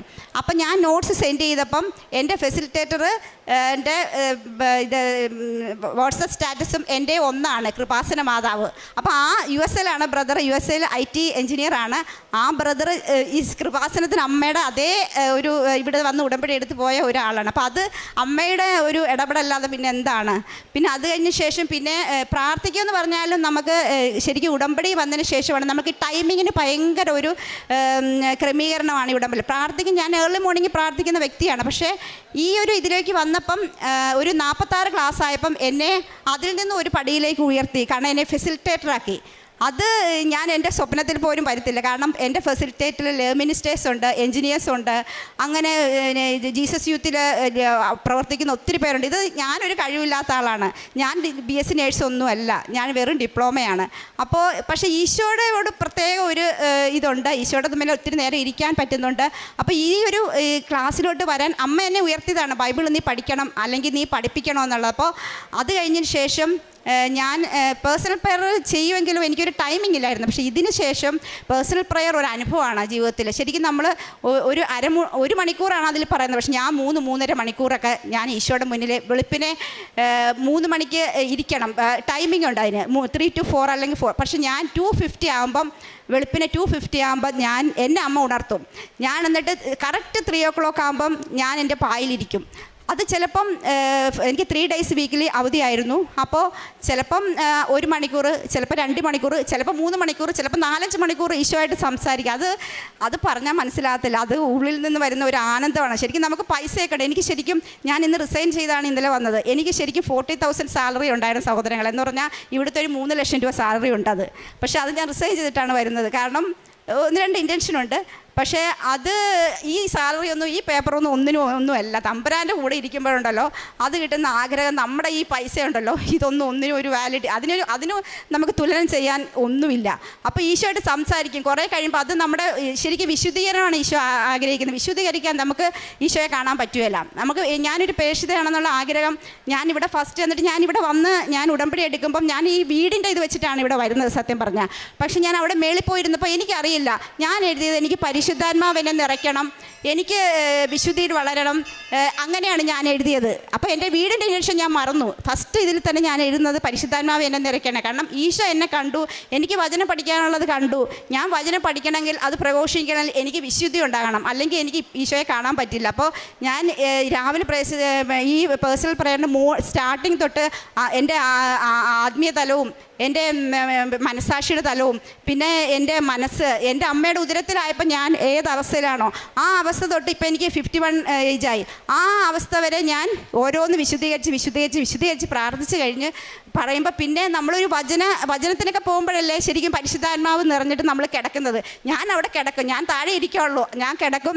അത് കഴിഞ്ഞ് ഈശോയായിട്ടൊരു സംസാരം. അപ്പം ഈ കഴിഞ്ഞ ഞാൻ പറഞ്ഞു, ഈശോയെ എനിക്ക് നിന്നെ ഒന്ന് കാണണം ഈശോയെ, ഞാൻ നിൻ്റെ ശിഷ്യന്മാർ നിന്നോട് 1 മണിക്കൂർ ഇരിക്കാൻ പറഞ്ഞിട്ട് അവരിരുന്നില്ലല്ലോ, ഞാൻ 4-5 മണിക്കൂർ നിൻ്റെ ഒപ്പം ഇരിക്കുന്നു, പിന്നെ ഫുൾ ടൈം ഫെസിലിറ്റേറ്റർ ആയതുകൊണ്ട് ബൈബിളുമായിട്ടാണ്, എനിക്ക് നിന്നെ ഒന്ന് കാണണം. അപ്പോൾ ഈശോ പറയണേ, എൻ്റെ എടിയെ, എന്നോട് ഞാൻ കേട്ടതാണ്, എൻ്റെ എടിയെ, ഞാൻ നിന്നോട് വന്നാൽ നീ എന്നെ കാണുവാണെങ്കിൽ നിനക്ക് നീ ഇവിടെ കിടക്കത്തില്ലേ? അപ്പം ഞാൻ പറഞ്ഞു ഓക്കെ, അത് വേണ്ട, എങ്കിൽ നീ എനിക്ക് എന്തെങ്കിലും ഒരു അടയാളം കാണിച്ചതാ. അപ്പം കൊടുങ്കാറ്റടിക്കുന്ന പോലെ ഒരു കാറ്റ് എൻ്റെ ചെവിയിൽ വന്നിട്ട് എൻ്റെ ചെവി അടഞ്ഞുപോയി. അപ്പം എനിക്ക് അപ്പം ഞാൻ പറഞ്ഞു ഓക്കെ ഈശോയെ, ഞാൻ എവിടെ പോയാലും ഈശോയെ ഞാൻ പോവുകയാണ്, എനിക്ക് വലിയ പ്രാർത്ഥനയൊന്നുമില്ല, അമ്മേ പോവുകയാണ്, എല്ലാം നീ തന്നെ ഞാൻ തന്നിട്ടുണ്ട്, നീ ചെയ്തോണം, അങ്ങനെ പറഞ്ഞാൽ പോകുന്നത്. ചിലത് നടക്കത്തില്ല, പക്ഷേ വേണ്ട, അത് ഈശോയുടെ ഹിതം, അത് നടക്കണ്ടെന്നാണ് ഈശോയുടെ ഹിതം. അപ്പോൾ അത് നടക്കില്ല, പക്ഷെ നല്ലത് മാത്രമേ തമ്പുരാൻ തരുള്ളൂ. അങ്ങനെ പിന്നെ ആണെങ്കിൽ വേറൊരു ടെസ്റ്റ് മണി എന്ന് പറയാനായിട്ട് ഞാൻ പറഞ്ഞല്ലോ റിസൈൻ ചെയ്തെന്ന്. മോള് +2 കഴിഞ്ഞു. അപ്പോൾ എൻ്റെ വലിയ ആഗ്രഹമാണ് ഒരു 50 വയസ്സൊക്കെ ആകുമ്പോൾ തിരിച്ചു വരണം. എത്ര സാലറി ഉണ്ടായാലും എനിക്ക് എൻ്റെ മാതാപിതാക്കളെ ശുശ്രൂഷിക്കണം. അവരുടെ ആ ലാസ്റ്റ് സ്റ്റേജൊക്കെ എൻ്റെ അമ്മ 2 പ്രാവശ്യം ക്യാൻസർ കഴിഞ്ഞു, പക്ഷെ ഇപ്പം 100 ക്യൂറാണ്. എനിവേ എന്നാലും എനിക്ക് മോളിൽ +2 കഴിഞ്ഞവരെ അവിടെ നിൽക്കാൻ താല്പര്യമുള്ളൂ. ഇവിടെ വരുമ്പം അമ്മയെ അച്ചാച്ചനെ കൂടെ നോക്കണം എന്നൊക്കെയുള്ള വലിയ ആഗ്രഹമാണ്. പക്ഷേ ഇത് എല്ലാവർക്കും ആഗ്രഹം ഉണ്ടെങ്കിലും നടക്കുന്നത് ഇതാണ്. പക്ഷേ അതിന് വേണ്ടിയിട്ട് എനിക്ക് അതിനെല്ലാം സാഹചര്യം, കാരണം ഞാൻ ഈശോയെ കൊടുക്കണം, ഈശോ അറിയണം. നമ്മൾ മാതാപിതാക്കളെ നമ്മൾ ശുശ്രൂഷിക്കുമ്പോൾ അത് ഈശോയുടെ ഇന്നത്തെ കാലത്ത് എല്ലാവരും അവിടെ ഇവിടെ ഹോം നേഴ്സിന് എനിക്ക് വേണേൽ ഒരു ഹോം നേഴ്സ് നിർത്താം, അത് വേണ്ട, ഞാൻ ചെയ്യണം. എന്നെ അമ്മ ഹോം നേഴ്സിന് നിർത്തിയല്ലോ എന്നെ നോക്കിയത്, അവരുടെ അത് നമ്മളെ കഷ്ടപ്പാടെല്ലാം സഹിച്ചു. അപ്പോൾ എനിക്കും തിരിച്ചു വേണമെന്ന് ഭയങ്കര ആഗ്രഹമായിരുന്നു. അതിന് എൻ്റെ ഹസ്ബൻഡിനാണ് ഞാൻ 100% നന്ദി പറയുന്നത്. കാരണം എനിക്ക് ഇത്രയും വലിയൊരു സാലറി ഉണ്ടായിട്ട് നല്ല ജോലിയായിരുന്നു സഹോദരങ്ങളെ. ആഴ്ച 3 ദിവസം അവധിയായിരുന്നു, ഗവൺമെൻറ്റിലായിരുന്നു. എനിക്ക് Friday Saturday Sunday 3 days holiday ആയിരുന്നു. ഉച്ചവരെ ഡ്യൂട്ടിയുള്ളൂ. 45 ഡേയ്സ് പെർ ഇയർ ലീവുണ്ട്. സാലറി അവിടെ നേഴ്സുമാർ ഏകദേശം വാങ്ങിക്കുന്ന ഏറ്റവും ഹയസ്റ്റ് സാലറിയാണ് ഞാൻ വാങ്ങിച്ചുകൊണ്ടിരുന്നത്. പക്ഷേ എന്നിരുന്നാലും ഈശോ അറിഞ്ഞു കഴിഞ്ഞപ്പോൾ ഇങ്ങനെയൊക്കെ ഈശോ നമ്മളെ ഒരുക്കുകയാണ്. അപ്പോൾ അത് ദൈവനെ ഒരുക്കി. പിന്നെ എൻ്റെ സെറ്റിൽമെൻറ്റിൻ്റെ കാര്യം ഞാൻ ഈ തേഴ്സ്ഡേ ആണ് ഞാൻ ടിക്കറ്റ് എടുത്തത്. അപ്പം നോർമലി ഷാർജയിൽ ഇങ്ങനൊരു ഇത് കിട്ടത്തില്ല, കാരണം 6 മാസം 7 മാസം വേണം നമ്മുടെ സെറ്റിൽമെൻറ്റ് വരാൻ. അപ്പോൾ ഗവൺമെൻറ് സർവീസ് ആണല്ലോ, അപ്പോൾ അത് ഇച്ചിരി സെറ്റിൽമെൻറ്റ് ഉള്ളതുകൊണ്ട് ടൈം എടുക്കും. അപ്പം ഞങ്ങൾക്ക് ഇപ്പം അവിടെ അറിയാമല്ലോ നമുക്ക് മിസൈൽ ഇതിൻ്റെയൊക്കെ ഉണ്ട്. അപ്പം ഞങ്ങൾക്ക് 1 മാസം നിന്നായിരുന്നു, 2 വീക്സൊക്കെ വലിയ കുഴപ്പമില്ല. ഇപ്പോൾ 3 ഡേയ്സ് പിന്നെയും ഒരു മിസൈൽ ആക്രമണം ഉണ്ടായി. അപ്പോൾ എൻ്റെ ഫ്രണ്ട്സൊക്കെ പറഞ്ഞിട്ട് നീ പൊക്കോ, കൊച്ചിന് ഇവിടെ അഡ്മിഷൻ എടുക്കണം, മോൾ +2 കഴിഞ്ഞ് ഡിഗ്രിക്ക് ഇവിടെ എടുക്കണം, അപ്പം നീ ബ്ലോക്കായി ഫ്ലൈറ്റ് ക്യാൻസലായി, പിന്നെ നിൻ്റെ പോക്ക് ഇതാവും. അപ്പം ഞങ്ങൾ അതുവരെ സെറ്റിൽമെൻറ്റ് പ്രശ്നം ടിക്കറ്റും ഭയങ്കര ഹൈ ആയിരുന്നു. അപ്പോൾ എടുക്കാമെന്ന് പറഞ്ഞിരുന്നു. പക്ഷേ തേഴ്സ്ഡേ ആയപ്പോൾ ഞാൻ ഇങ്ങനെ അതിന് മുന്നത്തെ ദിവസം ഇങ്ങനെ മിസ് ചെയ്തപ്പോൾ തേഴ്സ്ഡേ ആയപ്പോൾ ഞാൻ ബിച്ചറോട് പറഞ്ഞു നമുക്ക് ടിക്കറ്റ് എടുത്തേക്കാം, സെറ്റിൽമെൻറ്റ് അത് തമ്പുരാൻ ആ സമയത്ത് നമ്മുടെ ക്രെഡിറ്റ് ആയിക്കോളും, എനിക്ക് ഇവിടെ നാട്ടിൽ നിന്നാലും അത് ഫോർവേഡ് ചെയ്യാം. അങ്ങനെ വിചാരിച്ചു. അങ്ങനെ തേഴ്സ്ഡേ ഞാൻ പേഴ്സണൽ പ്രയറിന് ഞാൻ ഇങ്ങനെ ഇച്ചിരി ഒരു വിഷമം, ഈശോയെ ഞാൻ പോവാണ് ബാക്കിയുള്ളതിന്. അപ്പം എനിക്കൊരു വചനം ഈശോ തരികയാണ്, ഞാൻ നിന്നെ അനാഥയായി വിടുകയില്ലെന്ന്. അത് ശരിക്കും ഞങ്ങൾ എന്നിട്ട് ബുധനാഴ്ചയാണ്. വ്യാഴാഴ്ചയായപ്പം ഞാൻ അങ്ങനെ ഓഫീസിൽ പോയി ബൈ പറയാനായിട്ട്. എനിക്ക് ശരിക്കും ഭയങ്കര വിഷമമെന്ന് പറഞ്ഞാൽ അറബികളാണെങ്കിലും എന്നോട് ഫ്രണ്ട്ലി ആണ് അവർ. എന്നെ തോളി കൈയിട്ട് എനിക്കറിയത്തില്ല, എന്നെ അത്ര സ്നേഹമാണ്. അപ്പം ഞാൻ ഒരു 40 ദിവസം എനിക്ക് ബാലൻസ് ലീവ് എടുത്തപ്പം എന്നിട്ടും അവരെ നീ തിരിച്ചു വാ എന്ന് പറഞ്ഞ് എന്നെ വിളിക്കുവാണ്. ശരിക്കും നോക്കണം, അറബികളുടെ സ്നേഹമാണ്. അപ്പോൾ അവർ നീ തിരിച്ചു വാടി, നീ ജോയിൻ ചെയ്യും. അപ്പം ഞാൻ പറഞ്ഞില്ലടി, ഞാൻ ഇങ്ങനെ അമ്മയുടെ നിനക്കറിയാമല്ലോ. അങ്ങനെ പക്ഷേ ഞാൻ എന്നിട്ട് ഞങ്ങൾ വ്യാഴാഴ്ച ടിക്കറ്റ് എടുത്തു, ബുധനാഴ്ച ടിക്കറ്റ് എടുത്തു. വ്യാഴാഴ്ച എൻ്റെ ഫുൾ എമൗണ്ടും ഇത് സാലറി ക്രെഡിറ്റ് ആയി എൻ്റെ അക്കൗണ്ടിൽ. ഞങ്ങൾ ഞെട്ടിപ്പോയി. കാരണം ഇത് സംഭവിക്കത്തില്ല. ഷാർജ 6-7 മാസമൊക്കെ എടുക്കും ഇത് സെറ്റിൽമെൻറ്റ് വരാൻ. അത് വേറൊരു കാര്യം വെച്ചാൽ അത് കിട്ടിയെന്ന് പറഞ്ഞാൽ ഞങ്ങളുടെ expectation beyond our expectation means ഞങ്ങളുടെ പ്രതീക്ഷയ്ക്കാൾ ഇരട്ടിയാണ് വന്നത്. ഞങ്ങൾക്ക് വിശ്വസിക്കാൻ പറ്റില്ല സത്യം. ഞങ്ങൾ അത്രയൊന്നും പ്രതീക്ഷിച്ചില്ല. പക്ഷേ ഇത് തമ്പുരാൻ തന്നതാണ്. കാരണം എനിക്ക് ഇവിടുത്തെ ടെസ്റ്റ് മണി ഞാൻ കേൾക്കുന്നുണ്ട്. പക്ഷേ എന്നാലും എന്നെ ഏറ്റവും ടച്ച് ചെയ്ത ടെസ്റ്റ് മണി എന്ന് പറഞ്ഞാൽ ഒരു ബ്രദർ, ഞാൻ പേര് ഓർക്കുന്നില്ല, ബ്രദർ പറഞ്ഞു, ഈശോ ഞാൻ എന്നും രാവിലെ എഴുന്നേൽക്കുമ്പോൾ ഞാൻ പ്രാർത്ഥിക്കുന്നത് നിനക്ക് വേണ്ടി ഒരു പുണ്യപ്രവൃത്തി ഒരു ദിവസം ചെയ്യാൻ പറ്റണം. ഇതെന്നെ ഭയങ്കര സ്ട്രൈക്ക് ചെയ്തു. അപ്പോൾ ഞാനും പ്രാർത്ഥിക്കുമായിരുന്നു, ഈശോയെ എനിക്കും ഇതുപോലെ വേണം. ഈ ബ്രദർ പറഞ്ഞ പോലെ ഒരു ദിവസം നിനക്ക് വേണ്ടി ഒരു പുണ്യപ്രവൃത്തി ചെയ്യാൻ പറ്റണം. അപ്പോൾ ഓരോ ദിവസം ചെയ്യാൻ തരും. ഇപ്പം നമ്മൾ ഭയങ്കര ക്രൈസിസ് അല്ല, ചിലർക്ക് ഫുഡില്ല, അപ്പോൾ അവർക്ക് ഫുഡ് കൊണ്ട് കൊടുക്കും. ചിലർക്ക് പൈസ ഇല്ല, അവർക്ക് പൈസ കൊടുക്കും. അപ്പം പക്ഷേ ലാസ്റ്റ് ഞങ്ങളുടെ കയ്യിൽ ഏകദേശം തീരാറായി. കാരണം ഇങ്ങോട്ട് ഫണ്ടൊക്കെ അഴിച്ചു കഴിഞ്ഞ് പിന്നെ ഒന്നുമില്ല. അപ്പോൾ ഞാൻ പറഞ്ഞു, ഈശോയെ നീ ഒത്തിരി പേര് തരുന്നുണ്ട്, ഇതിനെങ്കിലും കൈ പൈസയും വെച്ച് തരണം, എന്നാലും എനിക്ക് കൊടുക്കാൻ പറ്റുള്ളൂ. അതാണ് എനിക്ക് വെച്ച് തന്നത് സെറ്റിൽമെൻറ്റിലൂടെ. Praise the Lord. അപ്പോൾ ഈശോ ശരിക്കും നമ്മൾ ഈശോയോട് ചേർന്ന് നിൽക്കുമ്പോൾ നമ്മുടെ കാര്യങ്ങളെല്ലാം ഈശോ തന്നെ ക്രമീകരിക്കും. ഹസ്ബൻഡിന് 1 മന്ത് കഴിഞ്ഞ് തിരിച്ചു പോകണം. പക്ഷേ ഞാനും കുട്ടികളും ഇവിടെ സെറ്റിലാണ്. പിന്നെ സുഗന്ധാഭിഷേകം. അപ്പം ഞാൻ പറഞ്ഞല്ലോ, എൻ്റെ ഏറ്റവും വലിയ ആഗ്രഹമാണ് എനിക്ക് വചനം പഠിക്കണമെന്നുള്ളത്. അപ്പം ഞാൻ ഓഫീസിൽ ഇരുന്നാലും ഞാൻ ഇത് കഴിയുമ്പോഴത്തേക്ക് എൻ്റെ പണിയെല്ലാം കഴിയുമ്പോഴത്തേക്ക് ഞാൻ ബൈബിൾ എടുക്കും, നോട്ട്സ് എഴുതും. ഞാൻ പറഞ്ഞല്ലോ ഞാൻ ഫെസിലിറ്റേറ്ററാണ്, നോട്ട്സ് എഴുതും. പിന്നെ അപ്പോൾ എനിക്ക് കിട്ടിയ ബോധ്യങ്ങളൊക്കെ എഴുതി വെക്കും. അപ്പോൾ ഓഫീസിൽ വെച്ചിട്ട് എനിക്ക് ഭയങ്കര സ്മെല്ല്. അപ്പം ജാസ്മിൻ്റെ സ്മെല്ലല്ല, അപ്പോൾ എനിക്ക് ഭയങ്കര സ്മെല്ല്. അപ്പം ഞാനോർത്ത് ഈ ലോക്കൽസ് എപ്പോഴും സ്പ്രേ അടിക്കും. ഞാനോർത്തു അവരുടെയൊക്കെ സ്പ്രേ അയക്കും. അവിടെയൊക്കെ ഞാൻ അവരോടൊക്കെ ചോദിച്ചു, നിങ്ങൾ ആരെങ്കിലും സ്പ്രേ അടിച്ചോ? ഇല്ലടി.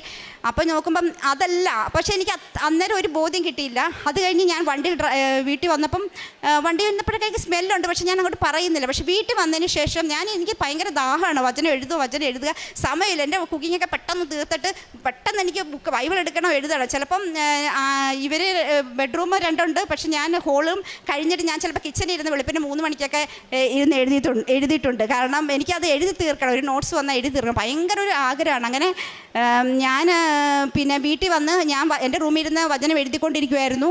അപ്പം ഹസ്ബൻഡ് പറഞ്ഞിട്ട് നല്ല സ്മെല്ല്. അപ്പം ഞാൻ സ്ഥിരീകരിച്ചു, ഹസ്ബൻഡിന് കിട്ടി നല്ല സ്മെല്ല്. നല്ല ഇത് ജാസ്മിൻ അല്ല, ഇത് നമ്മുടെ കുന്തിരിക്കമല്ല, പക്ഷെ വേറൊരു സുഗന്ധാഭിഷേകം എന്ന് പറഞ്ഞാൽ അത് ശരിക്കും അനുഭവിച്ചാലേ പറഞ്ഞത്. അപ്പോൾ എൻ്റെ മോള് നെക്സ്റ്റ് റൂമിൽ ഇരുന്ന് പഠിക്കുമായിരുന്നു. അവളും വന്ന് അമ്മയുടെ റൂമിൽ നല്ല ഒരു നല്ല സ്മെല്ലമ്മ. അപ്പം ഞാൻ പറഞ്ഞു, അത് അമ്മ പറഞ്ഞു, നമ്മൾ ശരിക്കും ആദ്യമൊക്കെ ഞാൻ കുറേ കൊന്ത ചെല്ലുന്ന കൂട്ടത്തിലായിരുന്നു. പക്ഷേ അമ്മ പറഞ്ഞ എന്താ, ഈശോ പറഞ്ഞ പോലെ ചെയ്യാൻ. അപ്പം ഈശോ ആണല്ലോ, വചനം എന്താ, വചനം ദൈവമല്ലേ. അപ്പം ഈശോയെ ഞാൻ കൂടുതൽ വെച്ചപ്പം അമ്മയുടെ ഒരു പ്രസൻസ് അതാണ് ശരിക്കും. അത് എൻ്റെ ജീവിതത്തിൽ വലിയൊരു അനുഭവമാണ്. അങ്ങനെ ഈശോ ഒത്തിരി അനുഗ്രഹങ്ങൾ തന്നു, എനിക്ക് വേണ്ടതെല്ലാം തന്നു. ഞാൻ എൻ്റെ സാലറി മാത്രം ഫോക്കസ് ചെയ്ത് അവിടെ നിൽക്കുവാണെങ്കിൽ ചിലപ്പം ഒത്തിരി നന്മകൾ എനിക്ക് ചെയ്യാൻ പറ്റുമല്ല. ചിലപ്പോൾ എൻ്റെ പേരൻസ് അവരുടെ ലാസ്റ്റ് ചെയ്തപ്പോൾ എനിക്കുണ്ടാവത്തില്ല. പക്ഷേ ഞാൻ പൈസ നോക്കുന്നില്ല, ഞാനിങ്ങ് പോന്നു. പിന്നെ ഇവിടെ വന്ന് ഇനി എനിക്ക് ഒരാഗ്രഹമുള്ളൂ ജീവിതത്തിൽ. വന്ന് ഞാൻ അവിടെ ഫ്രൈഡേ മോർണിംഗ്, ഞങ്ങൾക്ക് ഫ്രൈഡേ അവധിയാണ്. മോർണിംഗ് ഞാൻ മാസിന് 5:30 പോകും. 5 to 5:30 കഴിഞ്ഞ് 6 o'clock മാസ് കഴിഞ്ഞ് ഒരു 12 വരെ ചിലപ്പം അങ്ങനെ 4-5 മണിക്കൂർ അഡോറേഷൻ ഇത് പ്രാർത്ഥിക്കുന്നതാണ്. ചിലപ്പം അവിടെ 3000-4000 പേര് വരും. പക്ഷേ ഞങ്ങൾ 1-2 പേരെ അഡോറേഷൻ ഉണ്ടാകാറുള്ളൂ. അതിലൊരു വ്യക്തിയായിട്ട് ഈശോ ഉയർത്തി. അപ്പോൾ ഇവിടെ വന്നാലും എനിക്ക് ഈശോയെ ഈ ഫ്രൈഡേ എന്നുള്ള ദിവസം ഫാസ്റ്റിംഗ് ആൻഡ് പ്രയർ ഞാൻ മാറ്റി വെച്ചു. അപ്പോൾ അത് ഇവിടെ ഒന്ന് കണ്ടിന്യൂ ചെയ്യണം. പിന്നെ അടുത്തത് എൻ്റെ കുഞ്ഞുങ്ങൾക്ക് വേണ്ടി ഏഷ്യ 51-21 ഞാൻ പ്രാർത്ഥിക്കുന്നുണ്ട്. അത് യേശു അരുൾ ചെയ്യുന്നു. അത് വചനം ഈശോ കുഞ്ഞുങ്ങൾക്ക് വേണ്ടിയുള്ളൊരു വചനമാണ് ഏഷ്യ 59-21. അപ്പോൾ അത് ചേർത്ത് വെച്ച് ഞാൻ പറഞ്ഞു, ഞാൻ നിന്നോട് അരുൾ ചെയ്യുന്നുണ്ട്. എന്താണ്, എൻ്റെ പൂർവികരെ 3 പൂർവികരെ അനുഗ്രഹിക്കുന്നൊരു വചനമാണ്. അപ്പോൾ അത് പറഞ്ഞ് ഈശോ മക്കൾ വിശുദ്ധരായി വളരണം, അത് മാത്രമേ ഉള്ളൂ ഇപ്പോൾ ആഗ്രഹം. ബാക്കിയൊക്കെ തമ്പുരാൻ എനിക്ക് തന്നിട്ടുണ്ട്. എനിക്ക് പെൻഷൻ സ്കീം വരെ ഞാൻ എടുത്തിട്ടാണ് വരുന്നത്. ഇതൊന്നും ആരും ചെയ്യാത്തതാണ്. പക്ഷേ ഇതൊക്കെ തമ്പുരാൻ എന്നെ ഒരുക്കിയതാണ്. ഇപ്പം എൻ്റെ മരണം വരെയുള്ള പെൻഷൻ സ്കീം വരെ തമ്പുരാൻ റെഡിയാക്കിയിട്ടാണ് എന്നെ ഇങ്ങോട്ട് വിടുന്നത്. പിന്നെ പ്രേക്ഷിത വേല എന്ന് പറഞ്ഞു കഴിഞ്ഞാൽ പത്രം കൊണ്ടു കൊടുക്കും. ആദ്യമൊക്കെ പിന്നെ കൊടുക്കാൻ ഇച്ചിരി മടിയായിരുന്നു, എനിക്കല്ല ഹസ്ബൻഡ്. അപ്പോൾ പക്ഷേ പിന്നീട് നമുക്കൊരു ദാഹമാണ്. ഞങ്ങൾക്ക് ശരിക്കും പള്ളിയുടെ അവിടെ കുറേ പേര് കൊടുക്കുന്നുണ്ട്. ചില പത്രങ്ങളൊക്കെ കാണുമ്പോൾ വിഷമം വരും, അവർ പള്ളിയുടെ അവിടെ വെച്ചിട്ട് പോകും. അങ്ങനെയുള്ള പത്രങ്ങൾ എടുത്തിട്ട് നമ്മൾ വേറെ കൊടുക്കും. പിന്നെ ഫ്ലാറ്റുകളിൽ, അവിടെ ഫ്ലാറ്റുകളിൽ കൊണ്ടുപോയി കൊടുക്കാറുണ്ട്. പിന്നെ ഒത്തിരി പേർക്ക് സൗഖ്യം പ്രാർത്ഥിച്ചിട്ട് ഒത്തിരി ശുശ്രൂഷ സൗഖ്യം കിട്ടിയിട്ടുണ്ട്. അതൊന്നും ഞാൻ പറയുന്നില്ല, അവരൊന്നും ഇവിടെ ഇല്ല. അതുകൊണ്ട് പിന്നെ കാരുണ്യ പ്രവർത്തനങ്ങൾ ഇതിനു മുന്നേ ഒത്തിരി കാരുണ്യ പ്രവർത്തി ചെയ്യാൻ തമ്പുരാൻ അനുവദിച്ചിട്ടുണ്ട്. പിന്നെ ഇപ്പോഴും ചെയ്യുന്നു. ഇനിയും ചെയ്യണമെന്നാണ് ആഗ്രഹം. എന്നെ ഇത്രത്തോളം വളർത്തി, ഇത്രത്തോളം അനുഗ്രഹങ്ങൾ അനുദിനം എൻ്റെ ജീവിതത്തിൽ ഞാൻ ചോദിക്കുന്ന മുന്നേ തന്നെ എല്ലാം അറിഞ്ഞ് എനിക്ക് തരുന്ന എൻ്റെ ഈശോപ്പനും പരിശുദ്ധ അമ്മയ്ക്കും ഈ എല്ലാവരുടെ മുന്നിൽ വെച്ച് ഞാൻ നന്ദി പറയുന്നു, സാക്ഷ്യപ്പെടുത്തുന്നു. Thank you. നിയമാവർത്തന പുസ്തകം 4-ാം അധ്യായം 7-ാം തിരുവചനം അരുളി ചെയ്യുന്നു: നാം വിളിക്കുമ്പോഴൊക്കെ നമ്മുടെ ദൈവമായ കർത്താവ് നമുക്ക് സമീപസ്ഥനായിരിക്കുന്നത് പോലെ ദൈവം ഇത്ര അടുത്തുള്ള വേറെ ഏത് ശ്രേഷ്ഠ ജനതയാണുള്ളത്? ബീന ബിനുവും കുടുംബവും തങ്ങളുടെ മക്കളുമൊത്ത് അമ്മ പ്രത്യക്ഷപ്പെട്ട അൾത്താരയിൽ സാക്ഷ്യം പങ്കുവയ്ക്കുകയാണ്. തങ്ങളുടെ ഒരു ഭവന നിർമ്മാണവുമായിട്ട് ബന്ധപ്പെട്ടാണ് ഉടമ്പടി എടുക്കുന്നത്. മാതാവിൽ വിശ്വാസമില്ലാത്തവരോ പ്രാർത്ഥനയില്ലാത്തവരോ ഒന്നുമായിരുന്നില്ല. ദിവസവും പള്ളിയിൽ പോകുന്ന കുടുംബം, കൊന്ത പ്രാർത്ഥിക്കുന്നവർ, എല്ലായിടത്തും മാതാവല്ലേ ഉള്ളത്, പിന്നെ കൃപാസനത്തിൽ എന്തിനു വരണം? ആ ഒരു ചിന്ത മാത്രമേ ഇവർക്കുണ്ടായിരുന്നുള്ളൂ. അതാണ് ബീന നമ്മോട് പറഞ്ഞത്. എന്നാൽ കൃപാസനത്തിൽ തന്നെ വരണം, അത് കൃപാസനത്തിൽ പ്രത്യക്ഷപ്പെട്ട പരിശുദ്ധ അമ്മയ്ക്ക് നിർബന്ധമാണ്. കൃപാസനത്തിലെ ഉടമ്പടിയുടെ പ്രത്യേകത അതാണ്, സമയ ചുരുക്കം. It is not by merit but by grace. അതുപോലെ അമ്മയുടെ സാന്നിധ്യം, സുഗന്ധ അഭിഷേകം, ഇതൊക്കെ തന്ന് അമ്മ നമ്മെ ഈശോയിലേക്ക് കൂടുതൽ അടുപ്പിക്കും. തങ്ങളുടെ ഭവന നിർമ്മാണം 8 മാസം കൊണ്ട് പൂർത്തിയാക്കാം എന്ന് കോൺട്രാക്ടർ പറഞ്ഞിട്ട് 3 വർഷമായിട്ടും പൂർത്തിയാക്കാൻ സാധിച്ചില്ല. അത് അങ്ങനെ പൊട്ടിപ്പൊളിഞ്ഞ് പായലും പിടിച്ച് കിടക്കുന്ന ഒരവസ്ഥയിൽ കോൺട്രാക്ടറെ വിളിച്ചിട്ട് അദ്ദേഹം പ്രതികരിക്കുന്നില്ല. അപ്പോഴാണ് കൃപാസനത്തിൽ വന്ന് ഉടമ്പടി എടുത്ത് നേർച്ച വസ്തുക്കളുമായിട്ട് പണി തീരാത്ത ആ ഭവനത്തിലേക്ക് പോകുന്നു. പിന്നീട് 4 മാസം കൊണ്ട് അതിസുന്ദരമായ ഒരു ഭവനം അവർക്ക് തയ്യാറാവുകയാണ്. വീണ്ടും എങ്ങനെ തൻ്റെ ജീവിതത്തിൽ വചനം പഠിക്കാനുള്ള ദാഹം, ആ ദാഹത്തിൽ എങ്ങനെ ആ മകൾക്ക് തൻ്റെ ജോലി തന്നെ വേണ്ട എന്ന് വയ്ക്കുന്നു. തൻ്റെ മാതാപിതാക്കളെ ശുശ്രൂഷിക്കുന്നതിന് വേണ്ടിയിട്ട്, അവർക്കൊരു കൈത്താങ്ങാകുന്നതിന് വേണ്ടിയിട്ട് എത്രയോ ലക്ഷം സാലറിയുള്ള ആ ജോലിയൊക്കെ വേണ്ട എന്ന് വെച്ച് റിസൈൻ ചെയ്ത് നാട്ടിലേക്ക് വരികയും പിന്നീട് അതിൻ്റെ സെറ്റിൽമെൻറ്റ്, അത് ഷാർജ ഗവൺമെൻറ്റിൻ്റെ കാര്യമൊക്കെ ഈ മകൾ തന്നെ നമ്മോട് പങ്കുവെച്ചു. ഏകദേശം 6 മാസമെങ്കിലും കുറഞ്ഞതെടുക്കും. എന്നാൽ തങ്ങൾ പോലും പ്രതീക്ഷിക്കാത്ത രീതിയിൽ സെറ്റിൽമെൻറ്റൊക്കെ ക്ലിയറായി, ഇരട്ടി തങ്ങൾ പ്രതീക്ഷിക്കാത്ത സാലറിയുമൊക്കെ തനിക്ക് സെറ്റിൽമെൻറ്റിലൂടെ ലഭിച്ചു. അങ്ങനെ ഇന്ന് അമ്മയുടെ തിരുനടയിൽ വന്ന ഈ മെയ് മാസം തന്നെ സാക്ഷ്യം പറയണം എന്നുള്ളൊരാഗ്രഹം, അതെല്ലാം പരിശുദ്ധ അമ്മ സാധിച്ചു കൊടുക്കുന്നു. സുഗന്ധ അഭിഷേകമായിട്ട് അമ്മ കൂടെയുണ്ട്. ഈശോ തന്നോട് സംസാരിക്കുന്നതായിട്ട് ഈ മകൾക്ക് അനുഭവപ്പെടുന്നു. അങ്ങനെ തൻ്റെ കാരുണ്യ പ്രവർത്തനങ്ങൾ, പ്രേക്ഷിത പ്രവർത്തനം, അതിന് കുടുംബം ഒന്നിച്ച് നിൽക്കുകയാണ് ഇതെല്ലാം ചെയ്യുവാൻ. അങ്ങനെയൊക്കെ ഇന്ന് ഈശോയ്ക്ക് സാക്ഷിയായി ഈ കുടുംബം മാറുമ്പോൾ തീർച്ചയായും നമുക്കും അഭിമാനിക്കാം. അതായത് ഈശോയുടെ വചനത്തിൽ നാം വിളിക്കുമ്പോഴൊക്കെ ദൈവം ഇത്ര സമീപസ്ഥനായിട്ടുള്ള വേറെ ഏത് ശ്രേഷ്ഠ ജനതയാണുള്ളത് എന്ന് തിരുവചനം നമ്മോട് പങ്കുവെച്ചു. അതോടൊപ്പം തന്നെ സാമുവേലിൻ്റെ 2-ാം പുസ്തകത്തിൽ ദാവീദ് ഇപ്രകാരം പ്രാർത്ഥിക്കുന്നുണ്ട്. 29-ാം തിരുവചനത്തിൽ: അടിയൻ്റെ കുടുംബം അങ്ങയുടെ മുൻപിൽ നിന്ന് ഒരിക്കലും മാറിപ്പോകാതിരിക്കേണ്ടതിന് അതിനെ അനുഗ്രഹിക്കാൻ തിരുവുള്ളമാകണമേ.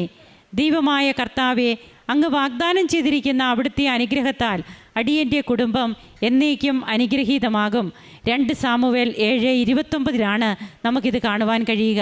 തീർച്ചയായും ദൈവത്തോടൊത്ത് നാം സഞ്ചരിക്കുമ്പോൾ ദൈവം നമ്മെ തേടി വരും, നമുക്ക് വേണ്ടി കൃപയുടെ കവാടങ്ങൾ തുറന്നു തരും.